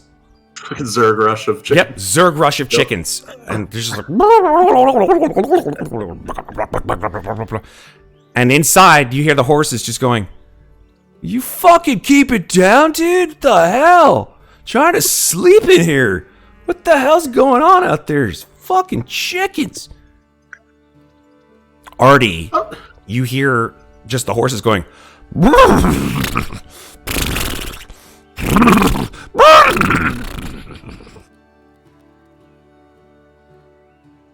Yeah, he's gonna go in with the rest of the birds and try to, like, open up their stables if it has, like, a little latch. Yeah, each pick it of these. So there's 2 horses in here, and you can with a clever. It's gonna be hard. I'm saying it's an 8. You can raise the latch and free them both. Come on, D10. Oh no, it's a 7. So your danger goes up by 1. You're now at 4 danger. You scrabble at the latch, and you are unable to open the door to their area. You just kind of like look at the horse, like do the head bob, like bob towards the latch, like you, that.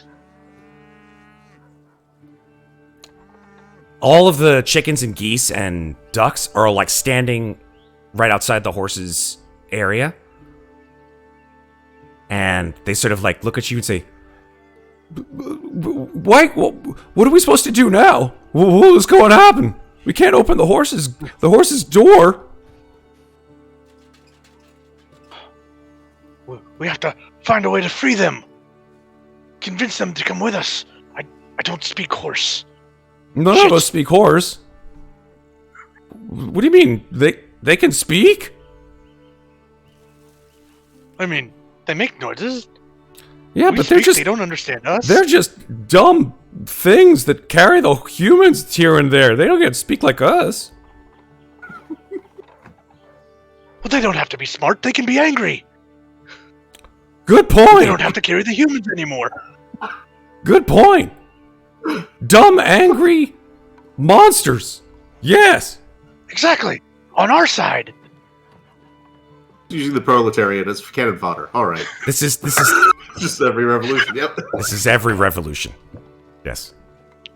Next thing you know, Arty's gonna start wearing like a fucking general's outfit with like medals. Like, who? How did? He's got a human skin vest with medals pinned on it. Is that a beret? Yeah, exactly. People are gonna spray paint like stencils of Arty's like owl figure. Just Al looking like looking pissed off.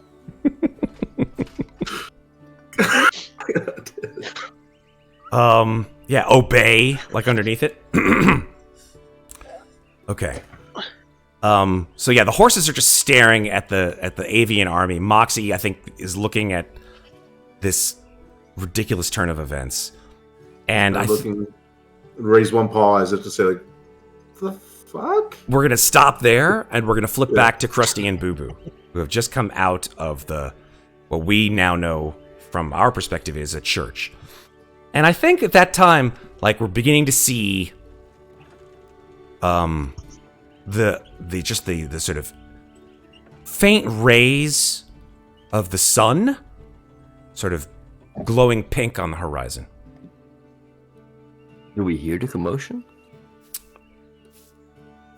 I would say make a clever roll, Crusty. This isn't a dangerous thing. It's just if you fail it, it's just going to be like you're not going to hear anything. But you hear it anyway. Now I roll good. Now I roll high. Now you roll high. Yeah, Crusty, you hear it. Pretty easily. I nudge Bubu and I go like,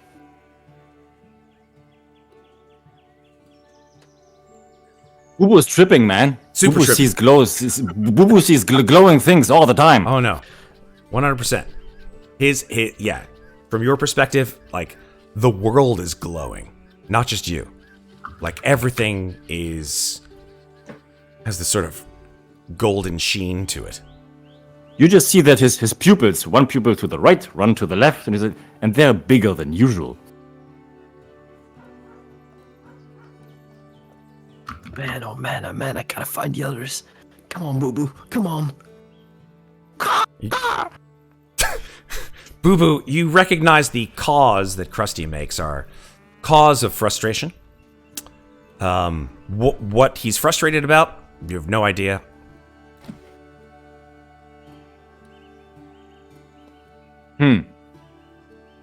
Maybe he wants to fly somewhere. Are you making any motions towards me? Like, do you want to grab me?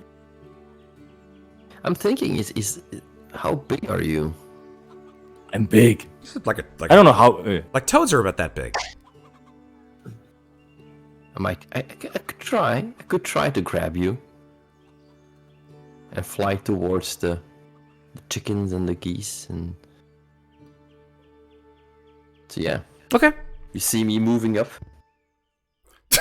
Giant taloned claws. I think you're probably used to it. You're just swirling in front of my eyes. It's like you're not even a bird anymore. It's just like, what the hell? Since when did Crusty become a? What even is he anymore? Yeah, he's a taloned nightmare. I'm jumping away from you, afraid, really afraid. Crusty, you watch as Bubu's eyes sort of like Cross sake. balloon, and he just starts hopping down the road. But you see the back of Bubu, and he's not jumping straight. He's like jumping twice to the left, twice to the right, once to the left, one straight, one to the back again. He's all over the fucking place. What an asshole. Guys, Toad's tripping. So while Crusty is trying to get a hold of Bubu, I'm going to say that from our perspective, we now see the door across the road open to the inn. And a man steps out. This man is dressed in dark leathers. He's holding a pipe. He has a sort of a very finely trimmed beard. And he has all kinds of weird sort of insignias sewn into his leather coat.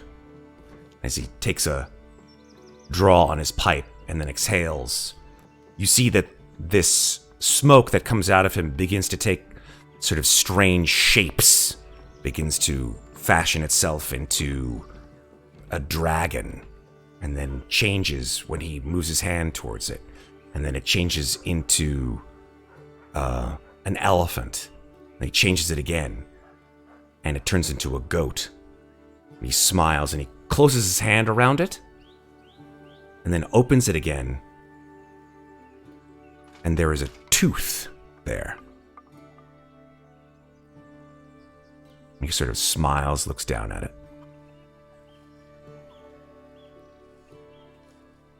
And as the sun begins to rise on this village, and the witch hunter steps out into the street to survey what the hell is going on across in the farmyard and the stables, and begins to walk towards it, as Bubu hops perilously away from Crusty, who's chasing after him furiously. And as Arty rises in insurrection against his human leaders, Moxie just face palms. I think it's time we take a break. All right, we're back. So, folks, looks like we got ourselves a little bit of trouble in the form of one witch hunter who is stalking steadily towards the army of ducks and chickens and geese aplenty that are within the barn, while Bubu has a moment, shall we say, of psychedelic clarity. Yeah, that'll work. And Crusty attempts to corral him. What do you guys want to do? We see him coming out of the inn, right? I think you do, yeah, absolutely. Well, I think all of you do. Well, in my imagination, when Bubu sees him coming out of the door and doing his smoky magic, for Bubu it looks like taking slow-mo from Dread, and he sees like all this the swirling smoke with this weird face behind it, and the first thing he's doing is basically throwing up immensely. Oh God! All those flies. And all those flies he ate throughout the day. Oh. There's just it's just a pool of slime and intestinal fluids and half dissolved flies on the ground. Good job. But with the flies leaving his toady stomach, some form of clarity starts to set in again, and his sight starts to focus a little bit again on the face of the guy. And I'm slowly turning towards the crow behind me and doing like with his toady fingers. Which is the universal symbol for all animals, right? Whenever they see pointing whatever digits they have on their fucking hands towards their eyeballs, however widely spaced they are, or maybe even on the side of their head, which is really hard for birds, right? Because if you think about it, birds have the fucking eyes on the side of their head, so for them to do that shit, they'd have to basically do this. Yeah, they have to do this, like pointing at the sides of their head and then point out. I'm very sorry for your bodily dysfunction. Look at my superior toad eyes. And what they see. I gotta watch myself around you, Mario. Fuck. You know? Yeah. There's some. Yeah, you got the serious CBGBs going on with your purity of mind. Yes, 100%. Crusty, your glance immediate at the witch hunter across the street. I fly up and I start like clawing, like he's here, he's here, he's here. Okay, who are you saying that to? I hope Arty will hear me, but Oh, that I have Arty no will idea hear at you. this Yeah. point. Yeah, I don't know where he's at, but I'm Cool. trying. Yeah, he's in the barn. You don't know where he is, but Arty, like amongst all the geese and chickens and ducks, squabbling and trying to get the fucking door to the horse gate open. I don't know. Make a clever roll. His excitement is really infecting. It is infected. I just Say it's a 6. I start jumping around in circles. Yeah, 100%. Arty, you hear Crusty squawking his fucking face off. He's here from inside. Come, my feathered friends. The hour is now. The first one is here. Let us take his life. A red dawn rises. Yeah, exactly. It Dad! will be a red dawn. Trying to ask the horses. So is this a thing they normally do? What? Dude, I'm half awake. What? All the chickens running around and the other birds. Are they up to something different? Do they do this every night? Nah, dude. They're usually just eating and shitting and then laying these weird white things, and then the humans come and take them, and then they eat and shit some more. I'd say, Artie, like, why? What is it? What? This just doesn't seem to be a sort of thing. What to do? You can't go liberating a bunch of. You're saying this to Arty, right? Yeah, of course, Artie doesn't. Now, Arty doesn't understand. All you're hearing Arty is like fox speak. Like, well, yeah. What does the fox about, like, say? The right? geopolitical stability isn't necessary. Ari will like take both of his wings, like point at Moxie, point at the latch on the gate, and like do a wing up motion, like lift it, lift it. That's all you want. Then fine, I'll do my best. I'll try to get the latch. Yeah, clever roll. All right. 8. I think it was 8, or did I say 7? I think it was. Doesn't really matter. Fuck. All right. Listen, some of you folks can roll, and clearly some of you cannot. It's totally fine. Yeah, Moxie just with the semi-opposable. I'm like, obviously, I'm the brain, so just it's a let them do pool. the things. This one's a pool gate. You have to. So the door. Oh, I was trying to push it. Yeah, exactly. School for the gifted. So the. I'm trying to push. Sorry. Reference may be lost on younger viewers. The door opens, and you just see the horse inside, staring at you through lidded eyes. Like,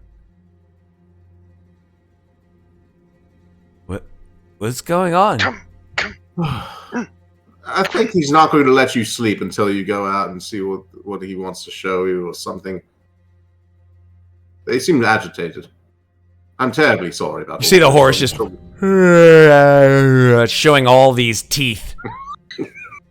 Just, and you're reminded of what the rat said. Don't ever trust a horse. They're all liars. Horse begins to walk out of the stable area. The geese are all like clucking and clustering and honking around him. Seeing how big he is, I'm going to slowly back away and start to look around for a way to get away from those hooves. Okay. Bubu and Crusty, you guys see the witch hunter slowly walk across towards the barn. And he sort of waves his hand at the gate, and the gate flies open. He doesn't even touch it. It's kind of like what Demonia would do every once in a while. And he sort of grabs his leather coat and throws it back and walks almost in an aggressive fashion towards the inside of the barn. Hurry, the guy's magic. We gotta help them. We gotta help them. Caw. Always makes it better. Always makes it better. Bubu was jumping a few feet behind him. He realizes maybe this is his moment. Maybe this is how he can repay nice fur guy who carried him all the way. And he's looking up at the back of the witch hunter, or whatever this guy is. And he wants to shout at him, "Don't!" Inhuman. I was gonna say, I'm like, in frog? You're just like, okay, so you say inhuman, don't. So this is, I think, a pretty dangerous use of your magical ability. So Who realizes this? I would say, in order for you to, in a way, sort of pressure him and talk to him, this is a pretty easy use of clever. So go ahead, and I'd say, in order to intimidate him to stop from entering the stables or barn, I'm gonna say this is challenging. I'd say this is 8.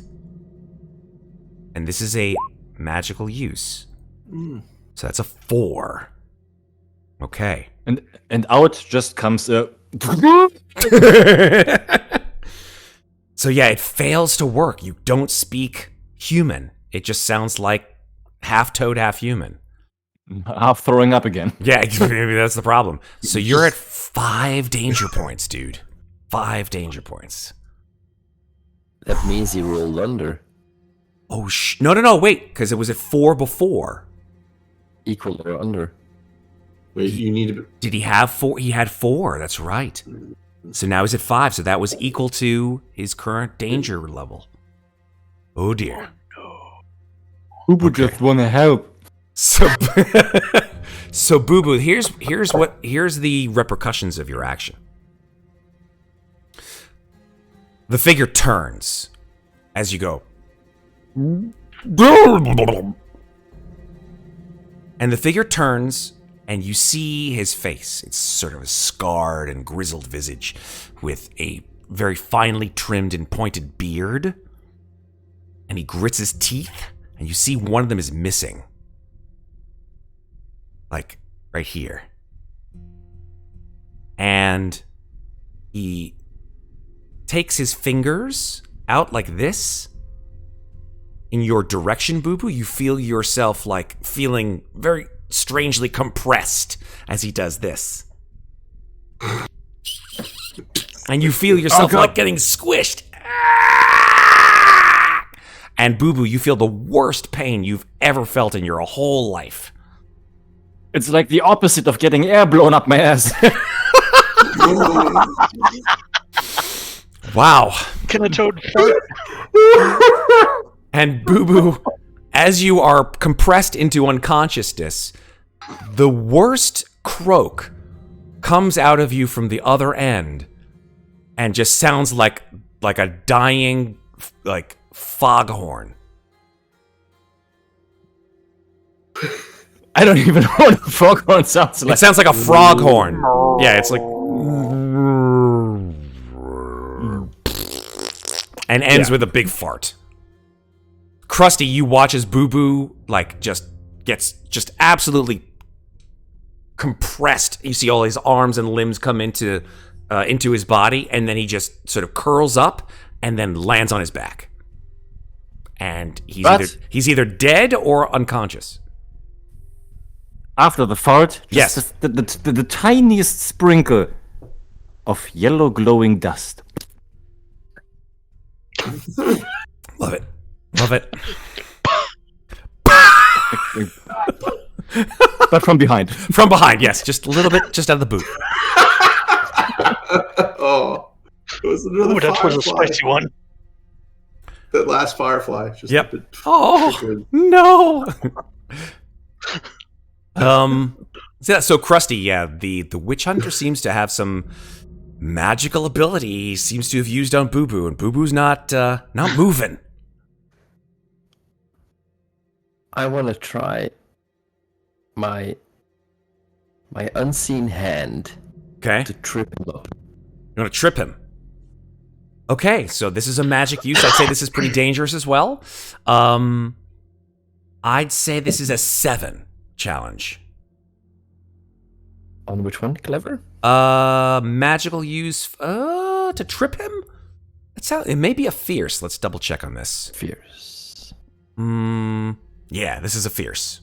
Okay. That's a 10. Okay, so Crusty, you Down he goes. Tell me what this looks like. I see my friend the toad being crushed by an unseen hand, and I feel the anger rising in me, and I project it towards his knees, and he buckles and then falls to his side. Yeah, you hear like a crunch, and he's like, "Oh Christ!" Oh, we wouldn't say that. Fleist! And then he just like falls over. Sorry. And you hear a triumphant Yeah. Caw! Sorry. Trademark Fleist. TM.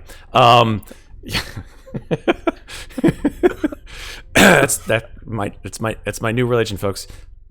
Please. Yep. You're affliction. Piesus, I'm a Flistian. Piesus Fleist. We are anything but irreverent here on Slices and Dices. Here we go. Piesus Fleist! He falls over. He's like grabbing his knees in a very Peter Griffin kind of way. Not my knees! Oh, anything but the knees! The door to the pen and the barn is in fact open. Arty and Moxie, you guys see the light of day begin to sort of spill into the barnyard as the door was left open. The geese and the chicken and the ducks look at you, Arty. We lead him out back into the barnyard. We kind of like turn, see that the gate is open, and I see this human, and recognizing him from what he did, like, that's him! Get him! Start with him! This is the first of many! Jesus. Yeah, the chickens and the ducks and the geese just like swarm him. And they begin to peck and bite at him. And he's just swinging his arms around wildly. Moxie, what are you doing?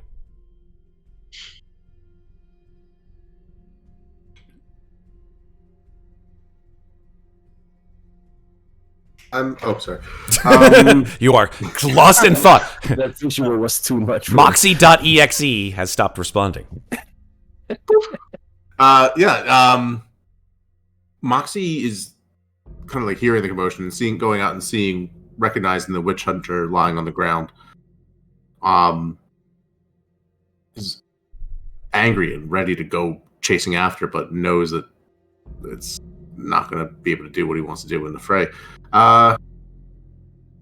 Looking around, do I see any of those pointy hand-looking things on the stick, the metal things they use to pick up those big blocks of yellow grass? Yes, you do. You see one on the side. Absolutely. Cool. Is it like kind of like nearby one of those big blocky grass? Things? Yeah.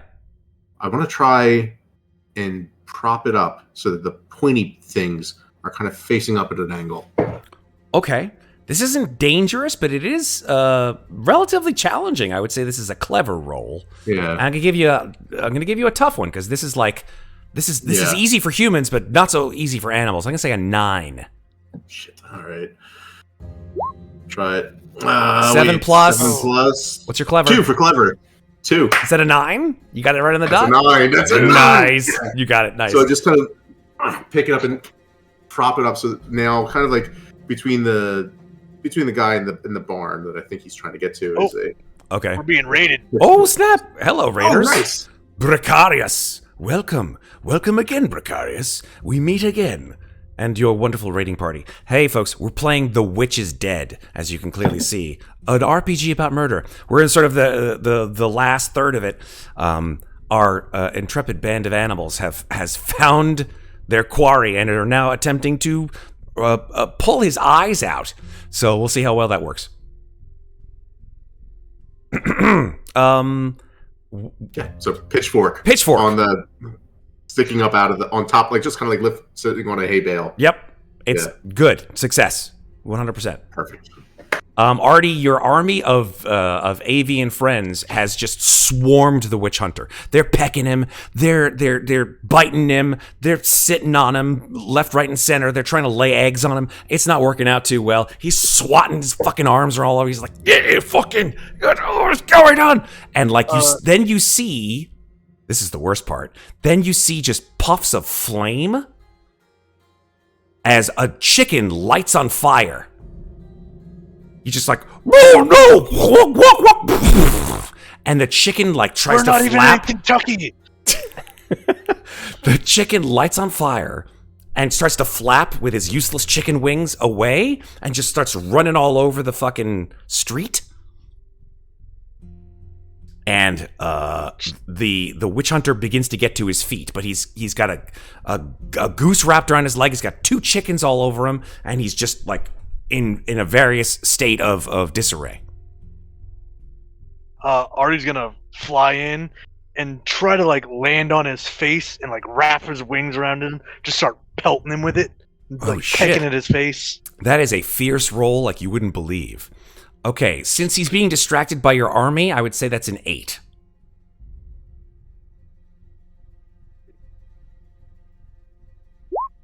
Oh, shit. No. Okay, that's a 5. You rolled that as a 5. Your danger was a 4, so that brings you up to a 5. Okay, so yeah, you start to scratch at him with your talons, but he just sort of slaps you with the back of his fist, and sort of sends you reeling back into the air. Crusty, what are you doing? I'm gonna peck his eyes out. Okay, this'll be a very tough roll, Crusty. For you, as a crow, it's easy to peck out eyes of dead animals. Living ones, maybe not so much. But you've got a beak perfectly shaped for it, so. I'm doing it for Demonia. For Demonia, you say to yourself, for Demonia. Yeah, I turn to the others and I do like, for Demonia. Slow-mo flies through the air. There's like a tower with a glowing eye atop it. You have no idea why. Actually, that kind of makes sense. Like, you look back, there's it's just the sun coming up. Yeah, it's the tower. sun. The sun comes up over the tower and it looks just like right in that bell tower. It looks just like the fucking Eye of Sauron. Right, so fierce? Yep, fierce.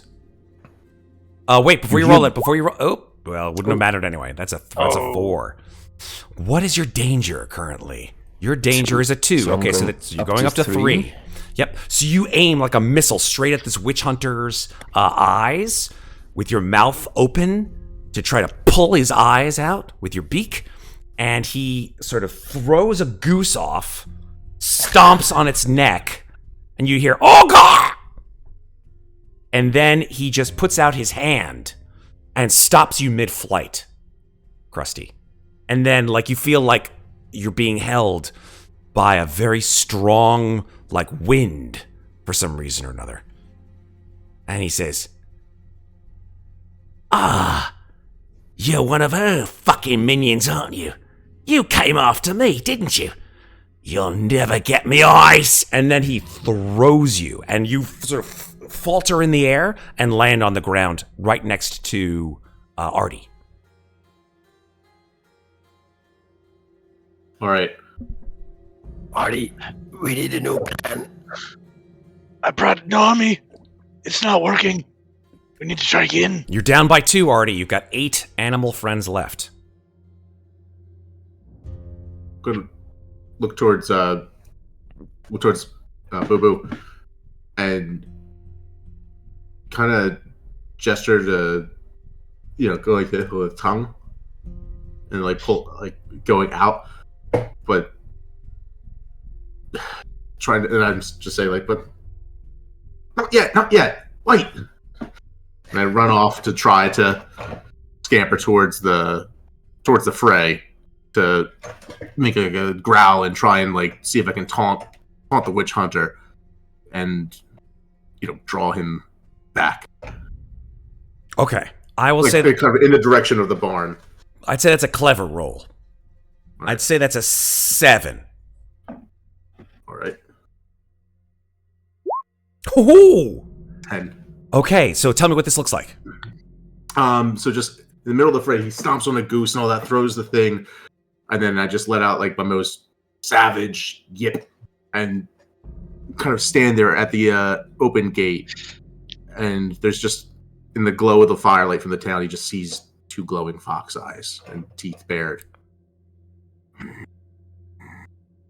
Would he take that as like a challenge, or would that be like an intimidation kind of thing?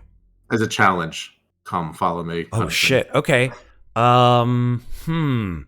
Okay. I will say, yeah, he sort of like gets free from the army of ducks and chickens and geese that are sort of following him at his heels, and he pulls out a sword, which you recognize as the very sword that killed Demonia. And he points it in your direction. He's like, Foxy, you're nexty, and comes straight at you. What do you do? I start to turn and bound off towards the farm, and kind of waiting until I can, as soon as he kind of crosses towards where Bubu is, I'll just yell, "Now!" and hope that the toad has enough sense to lay out a tripwire. Tripwire? Oh my god. I don't even know what to say about that, because Bubu's like unconscious. Oh, shit, that's right. Fuck, no, my plan was stupid then. I was gonna say. So he runs in after Crusty you. recognize what's going on? Bubu now!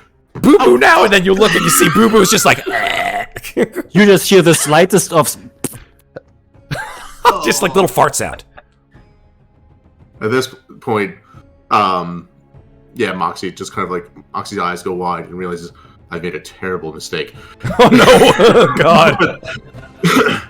Maybe, at this point, realizing there's no other way, I'm not going to be able to get him to trip unless I make him trip. I kind of turn back around, and I'm going to try and, make a run and go for his ankles. Okay, so he's got his sword out. You're running for his ankles. This is bold. Yeah. Very, very bold, and fucking dangerous as hell. I'm gonna go ahead and say that if you want to run for his ankles to trip him so that he falls into the pitchfork, this is difficult. This is a fierce roll, right? You're going right for his ankles. Going for it. I'm gonna say that's it's a 9. This is motherfucker. Well, Yes! Yes! Oh my god! You are the only one who actually manages rolls. I don't know how he does it. And yet, he does it. Bubu is sacrificed on the altar of friendship. And Moxie, that clever fox. Tell me what this looks like, Moxie. So I'm running off into the pasture, and this guy goes charging with the sword. I yell like, "No! Bubu, now! Bubu! Shit! turn around, and then just make. Damn it! And then thinking of Demonia, one quick lunge, right, left, grab. Get off my fucking leg! Oh shit! Twist. And then, yeah, we'll just say. Oh Jesus! Right in the eyes.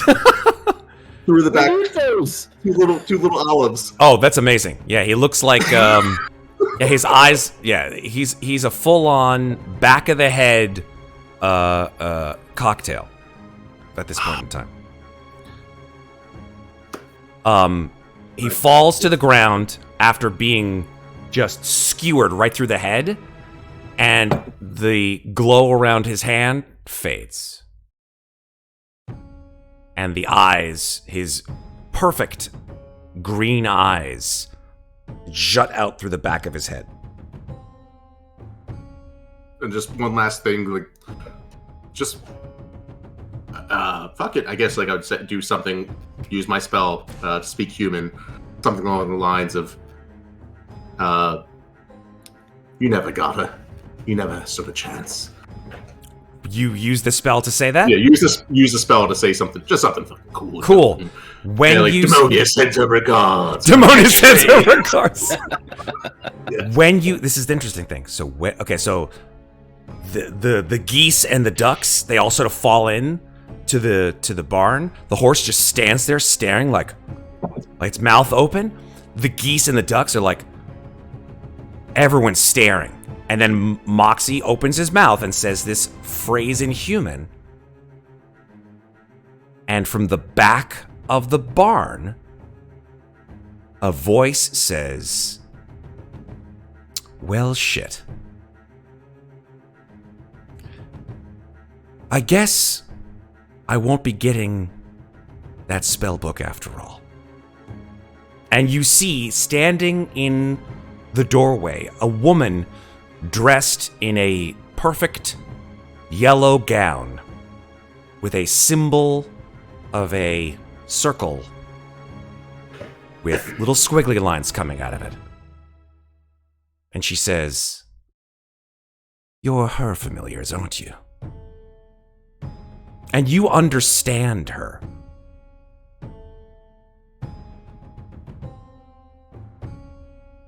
Demonia's familiars? You can talk to me, Fox. I understand you. I don't think I did a bad thing. Well, you just put a little bit of a hamper in my plans. That's all.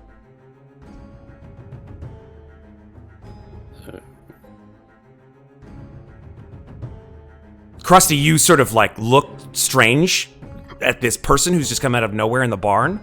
You and Arty sort of fly in and perch yourselves inside the barn. There's just this army of animals standing inside. You want to bring her back. I see that. That's a very clever ruse, Fox. The eyes thing coming out the back of the head? Amazing. Look unsettled back towards the others. Maybe ask, is the horse still there? The horse is still there, yeah. The other one's still in its gate.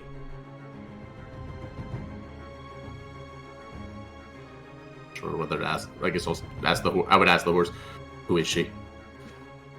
Horse says, well, that's the town's what do they call it? May something? May something? May? Major, listen to me. We don't mean you any more harm. We're going to go back. You're going to leave us alone. We'll leave you alone. I don't think so. I don't think so at all. What has she done to you? She was getting too big for her britches. Her magic was threatening mine. I had to send someone to get rid of her. Might as well been him. And she gestures to the dead witch hunter. Is magic enough of everyone? Oh What do no, you think? not at all. Magic is a very powerful and useful tool. It can create animals that speak, create armies from mere villagers. She sort of raises her hands and they begin to glow with a golden light. But unfortunately, it's a very finite source of power. Spreading it around is simply weakening it. We can't have weakness, can we?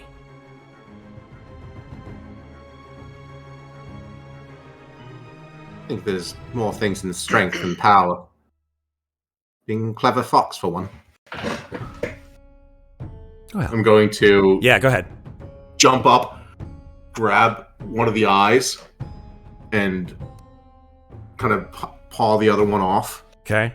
and try to see if I can make a run for it. Okay, Arty and Arty and Crusty, what are you doing when you watch Moxie jump up for those eyes? I fly towards her to distract her, Okay. flapping her face and stuff like that. Okay, Arty. Arty kind of seeing what Moxie's doing, like, okay, got it. Swoops in to grab the other one, takes off, screaming, "You're free now! Fly! Run! Vive l'avion!" Vive l'avion! The chickens and geese and ducks just fucking scatter. They run out the door and scatter. The rival witch. Yes, I did roll. When I rolled secretly, I did roll that number 2.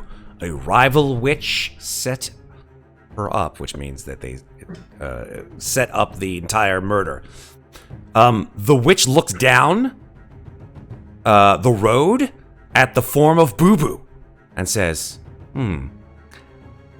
I think I could use a new familiar. And she raises her hand at Bubu's body and points a finger at it. Bubu, you raise from the ground, your body stretching and growing, and your arms flexing.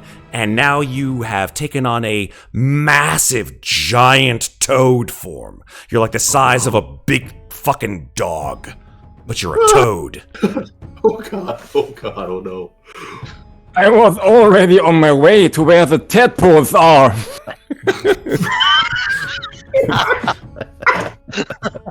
What's going? Do I realize what's going on? Do I see that she's the reason? Do I sense her? Do I see her? Do I feel her? You do all of those three. You also realize that she is directing you to kill Crusty, Moxie, and Arty. My yellow glowing eyes immediately fix on the fox running away. And when there's one thing that I managed to do before, it's grabbing his tail with my tongue. Oh, you motherfucker. It's PvP! Which is Dead Battle Royale. I mean, let's do it. Whatever. This is a one-shot. Bubu, you stick out your tongue, which has now become immense and extremely strong and lengthy. And I would say this is a fierce roll. Let's make it a 7. Unfortunately for the witch, Bubu is not a very fierce creature. This is true. Does he keep his danger from before? He does keep his danger, yes. Okay, so that's a 4. So unfortunately, that is not a success. I'm imploding again. So you went under it again? Jesus. Wait a second, what was your fierce? What's your fierce number? 0. This is a 0 because Oh, dude, I'm sorry. So yeah, I'm a toad. Yeah, your tongue goes wide, and it hits a goose. The goose is like, what the? And it wraps around the goose, and then, of course, reflexively, the goose comes shooting right back into your mouth. Now you have a goose in your mouth. You're like,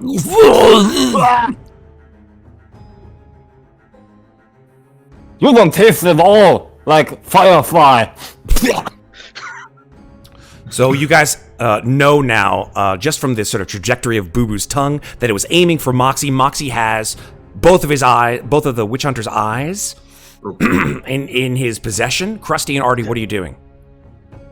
Arty has the other eye. Oh, that's right. Arty has the other eye. That's right. Crusty, what are you doing? I am going to distract Bubu. I'm going to fly in front of him and peck him in his face. Okay. Distraction is a fierce roll. So let's make that a 7. And I fail. Oh no!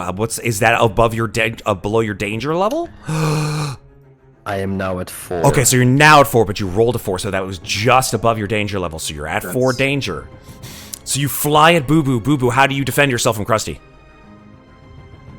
I'm spitting the goose right into his face when he Amazing. approaches me. 100%. Giant cluster of feathers and whoa shit! And then Crusty, you just see this goose flying in your direction. And I just spiral. Oh god. Okay, valiant attempt. Dive. Yeah, the witch is just cackling with glee, watching this turn of events. And I'm calling after him. Do you know why am I rushing all of a sudden? Do you know what happens to crows when they are hit by a goose? the same thing as everything else. Oh my god. They spiral out of control. No! Wow. That was worthy of a movie, shall we say. Well said. Okay, Moxie, you've got one eye. Arty, you've got the other eye. What is happening? Well, now that goose is on the loose, Yep.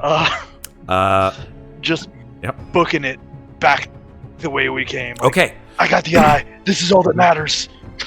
So, the So other eye, and yeah, you put out your wings. You fly. I'd say you're a little faster than the fox running along the ground. Moxie, you're to and froing it. Krusty's on the ground after being hit by the goose. Bubu is he's 100% tongue all over the place. But Moxie and Arty, you run towards the front of the village. Okay. Yep. I would say that the witch, seeing that you have in your possession something that's going to stop her plans from keeping your master dead, sort of runs out. Let me see what kind of magic. Well, I'm the fucking GM. I can think of whatever kind of magic that. Yeah. Fireball! Did she fireballs? No, she's not gonna just kill you. How about this? Kills again. Yeah. No, she points at the bell tower, and she makes a grasping motion, and you just hear "Ping!" as this giant metal object that looked like a teacup. She just grabs it and throws it at Arty. Arty, what do you do? Kind of spotting this coming, like dives low and down into an alley and around a building. Okay, I'd say to avoid it, this is going to be a quick roll. I'm gonna say it's an 8. Okay. This is gonna be tough. It's a big fucking bell. No. That is not enough. That is a That's- 3. that's below my danger, that's below too. your danger roll. Oh no! Oh, dude. Okay. This is awful. This wasn't the Death Star. God. So the bell. Yeah, you just see this huge, like, circle of blackness that flies in your direction, and as you try to evade it, Arty, you just too late. A second too late. And there is now just a ringing sound in your head, a sound of a feeling of intense pain as you hit the ground, and then a feeling of just like your head is like pounding with pain and darkness. Yeah, you are underneath this bell, and you have hit your head smack into the side of it. From your perspective, Moxie, you turn around and you see that the bell has just landed straight on Arty. You don't know if Arty's alive or dead. Did Arty drop the eye, or No, Arty's got the eye and it's inside the bell? inside the bell. I'm gonna do what foxes do best. I'm gonna dig. Fuck yes. Okay, this Yeah. is a sly roll. Considering the witch is coming, I'd say it's pretty easy for you. That's a 7. No, 6. Make it a 6. That's a 6. I have a +1 for slide. Fuck yes. Okay, so yeah, Yes, quickly buddy. you dig. You dig up the ground. Rocks and dirt and soil flies everywhere. I'd say by that time, as you are digging a hole underneath the bell, yeah, I would say that by that time, Bubu, you now see Moxie digging in the dirt, and Crusty sort of reeling from the goose attack. What do you do? I'm starting to hop towards him slowly, feeling the control of the witch behind me, seeing my friend with a very soft fur in front of me, and I feel the urge. I need to do something, but he's really struggling, and he wants to hop towards him, but it's a very short hop. How about this, Bubu? Because you bathed yourself in the holy waters of that temple, I'm going to say that you can resist the witch's magic. By the grace of pieces sliced, yes. By the grace of by the grace of pieces sliced, who has blessed you with the ability to resist the powers of evil. I will say that you can make. What's your highest attribute as a toad? Sly. I'm a right? very sly creature. Yeah. I would say that using your slyness, you could do it. I'm going to give you a... Well, you did bathe, so I'm going to give you a 6. 6 is your goal here. If you want to resist. If you don't want to resist and you just want to kill these motherfuckers, that's up to you. But he helped me. He allowed me on his back, and he allowed me to pet him. Right. And He let you ride. I carried you. Bubu remembers, and he tries to resist. Is that a 6? And barely he manages. Jesus, Bubu. Or I should I say... am become the pieces Christ. Pieces sliced.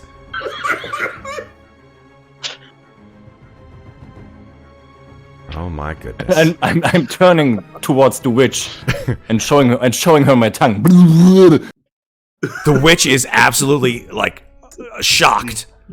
Taken by surprise by your ability to resist her magical abilities. And she's like, no, this is not supposed to happen.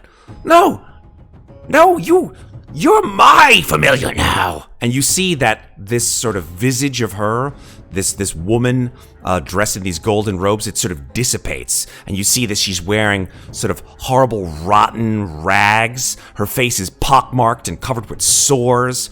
And she has this sort of angular, broken nose. And her mouth is jagged and missing, most of her teeth. She's like, you're mine! Lady, don't you even try to lick me. I am no prince.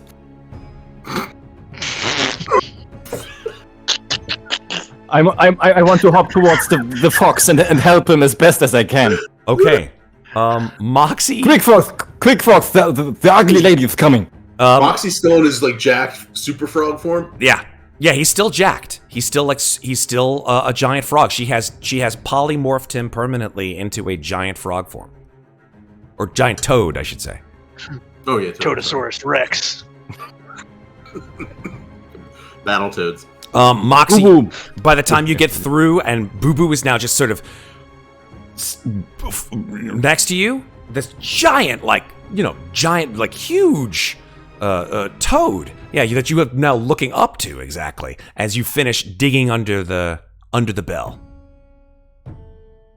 Arty, your vision is still cloudy, your head is spinning, you still have one of the eyes, but you're able now to see that there's a hole sort of directly next to your position, where Moxie has dug underneath the bell.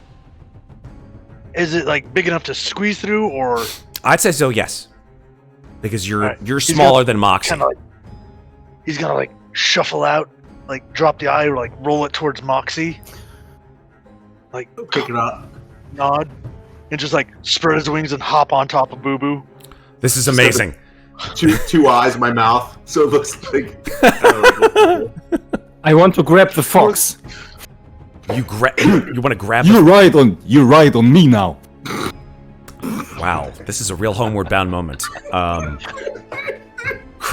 Crusty, after removing the goose, like from your position, you see the giant form of Bubu, Moxie, who's climbed on Bubu's back, and Arty, who's also climbed on Bubu's back. What do you do, if anything? I feel kind of left out. I was gonna say. Yeah. My tail's wagging right now. I land on Bubu's back and I go like, ride like the wind.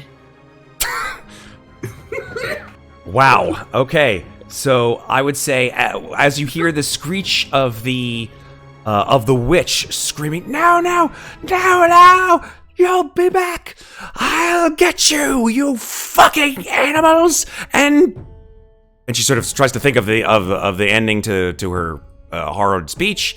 Can't think of anything as you all bound off into the forest. A day later,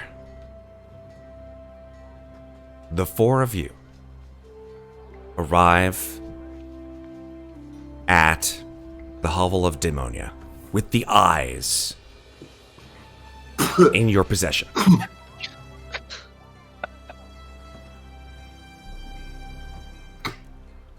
The body's still there, inside her hovel. Are there flies? Yeah, it's been a day, so yeah, I would say so. Oh. Oh, yeah. Not anymore. Well, they're all, yeah. Like, you get, like, 4 in one tongue lash. It's amazing. Bubu has an appetite now. Especially with the big tongue. It's just like... The forest will be rid of flies in probably a week. I know you're big now, so only eat those blue little bastard birds. Oh, yeah, that's right. You can go for birds now, Bubu. You can go for the big game. I'm looking at our 2 birds.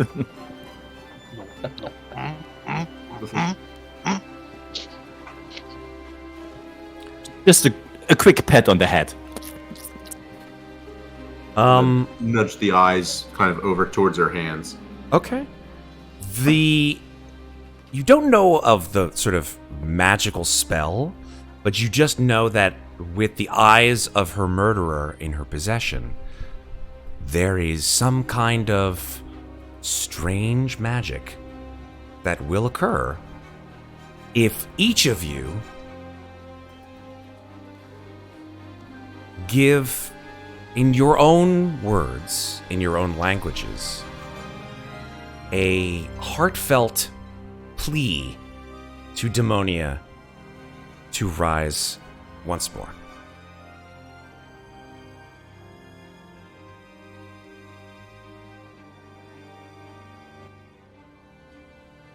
Demonia, we need you to come back.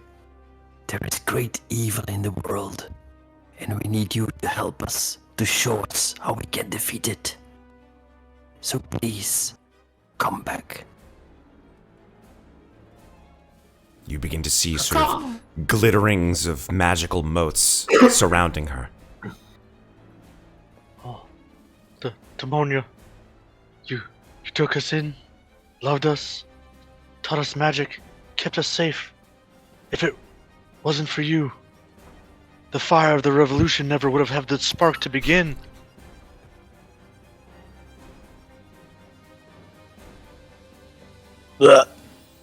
Demonia. There were so many beautiful tadpoles in that lake back in the day. All I did was swim in circles. And yet, you chose me to be your toad. And all I ever wanted was to be your toad. Please let me be your toad again.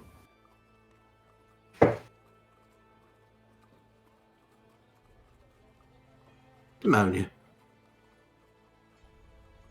I'm not used to crying. But I did. I did for a whole day. I was angry at myself for wasting the day. I could have gotten these eyes back to your hands sooner. We need you back. if only to keep these birds in check. My God, I think they're going to shed a lot of blood if they're not kept from starting some kind of insurrection against the. That's not important. We'll catch you up if you come back. We need you. I need you. Moni, I love you. Please let this work. Please. The eyes in her hand begin to glow with that sort of pure white healing light that you have known her to use, and all of the features of decay begin to dissipate. You see that life restores to her cheeks and her flesh, and she sits up and her eyes open.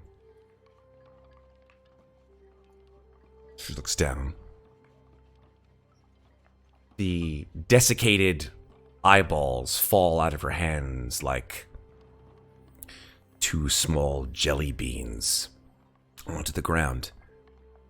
And she says, Crusty, Moxie, Bubu, Arty. And then she sort of like does a double take at Bubu and goes, what happened to you? Well, never mind. You look wonderful. I guess I have you to thank for bringing me back.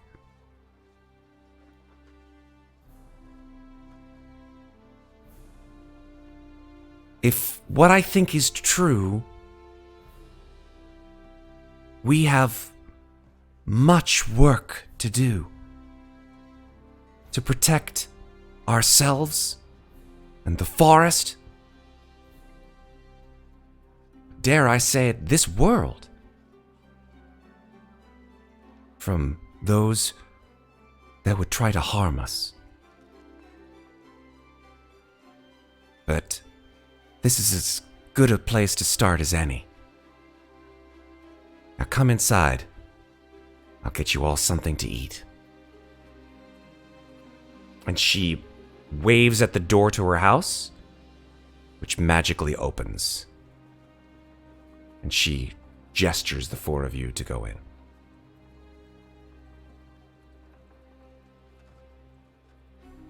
She already kind of almost like march in, like all proud and happy, like bobbing back and forth. Who was trying to fit through the door? It's hard. Struggling a little rough. bit. It's rough. I'm not gonna lie, Boo Boo. Yeah, you squeeze through just because your mucousy flesh is very slippery, so you're good. Okay. I fly around her like a couple of times just to welcome her back again before I enter the house and look for a cozy corner to sit down. Purr around her leg a couple times, and I'm not too proud to admit it. I maybe lie down so my belly's up for some scritches. She sees the four of you around her and smiles. And then, as we fade out from this scene, we see her looking out the window into the forest as her smile slowly fades.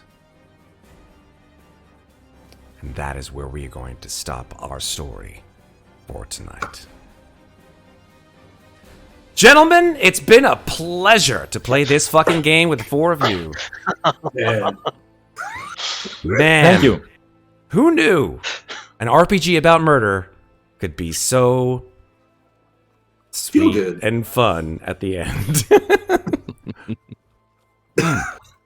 And educational. And educational, right? Really?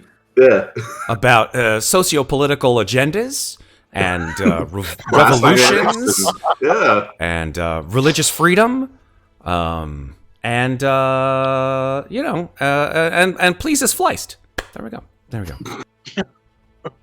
I personally have a very new feeling for toads and how helpless they really are. Right? It gives you a Because, greater like, appreciation for the animals that you've portrayed tonight. I hope that you take this into your hearts and remember that for the next time that you ever see one or encounter one. Especially like crows. Crows are mean sons of bitches. Like, honestly, they really are. They remember faces. Yeah, and they're smart as fuck. Like, That's why you gotta be nice to them. As smart as a 5-year-old child, I've heard. Right? yeah, like Just you have a Something like that. your clever was a 2 as a crow. Interesting. Hmm. I'm gonna put it at That a seems 3, but way I guess lower than it should well, be. no, the owl had a 3 cleverness, so I think that's probably about right. You probably heard the stories about crows taking up nuts and putting them down on streets and in front so of the traffical. of the traffic lights. Yeah, brilliant. Makes sense. All right. Well, that ends our breathtaking and spell-entrancing tale of The Witch is Dead. I hope that you all had a fun time. I hope that those of you who are watching here on YouTube or on Twitch also had a fun time. If you are watching this on YouTube, go ahead and hit the like button, the subscribe button, any button that would give us a thumbs up in general. I don't know all the YouTubes and Twitches and stuff like that. If you are watching us, you will see a link to our Discord here in Twitch, which I'm putting in right now. Actually, can I put it in? Why can't I put it in? Hey, Red, put it in our link to fucking Discord. You're the mod. Do it. I command you. Do it. If you're watching this on YouTube, you'll see it in the doobly-doo below. Join us on Discord. That's where all these fucking people like talk and make like friends and stuff like that so they can have fun on the channel too. So our Discord is the best way to get in touch with us here on Slices and Dices, which you can come and watch usually Thursdays and Fridays on a weekly basis, where we play a variety of role-playing games, whether it be Dungeons & Dragons or Call of Cthulhu or Star Wars 5e or a variety of others. Alien RPG, of course, is our perennial favorite, seemingly. But we've also got others like Blade Runner RPG, and we just love Free League so much, so we'll probably be doing some more Free League stuff on the way. We've also got some new RPGs on the channel too coming up between now and February. Everyday Heroes, GM'd by our awesome Pat Marin, and Vason, GM'd by our wonderful Sarah. So come and check those out in the month or so to come. That's all I've got, folks, for tonight. Thank you, of course, for our amazing players here who did a great job. And thank you again to our sponsors, Czepeku Maps, Into the AM, and Monument Sound, much of which the music and sound of which for tonight you were gifted in listening to. That's all I've got. It was on point. The music was really nice. You had some very good musical moments in here. Very enchanting. It is an enchanting game, even though it's about murder. Less about murder, more about magical fun. So I love Grant Howitt and all of the RPGs that he has made. And so maybe we'll play some more on channel. We'll see. Thank you very much for watching, folks. Thank you for experiencing it with us. Come watch us again. Remember, as I say on all of our wonderful streams, and in ending, take care of each other. But don't forget to take care of yourselves. Have a wonderful night and a great weekend. We'll see you again soon. Bye, everybody.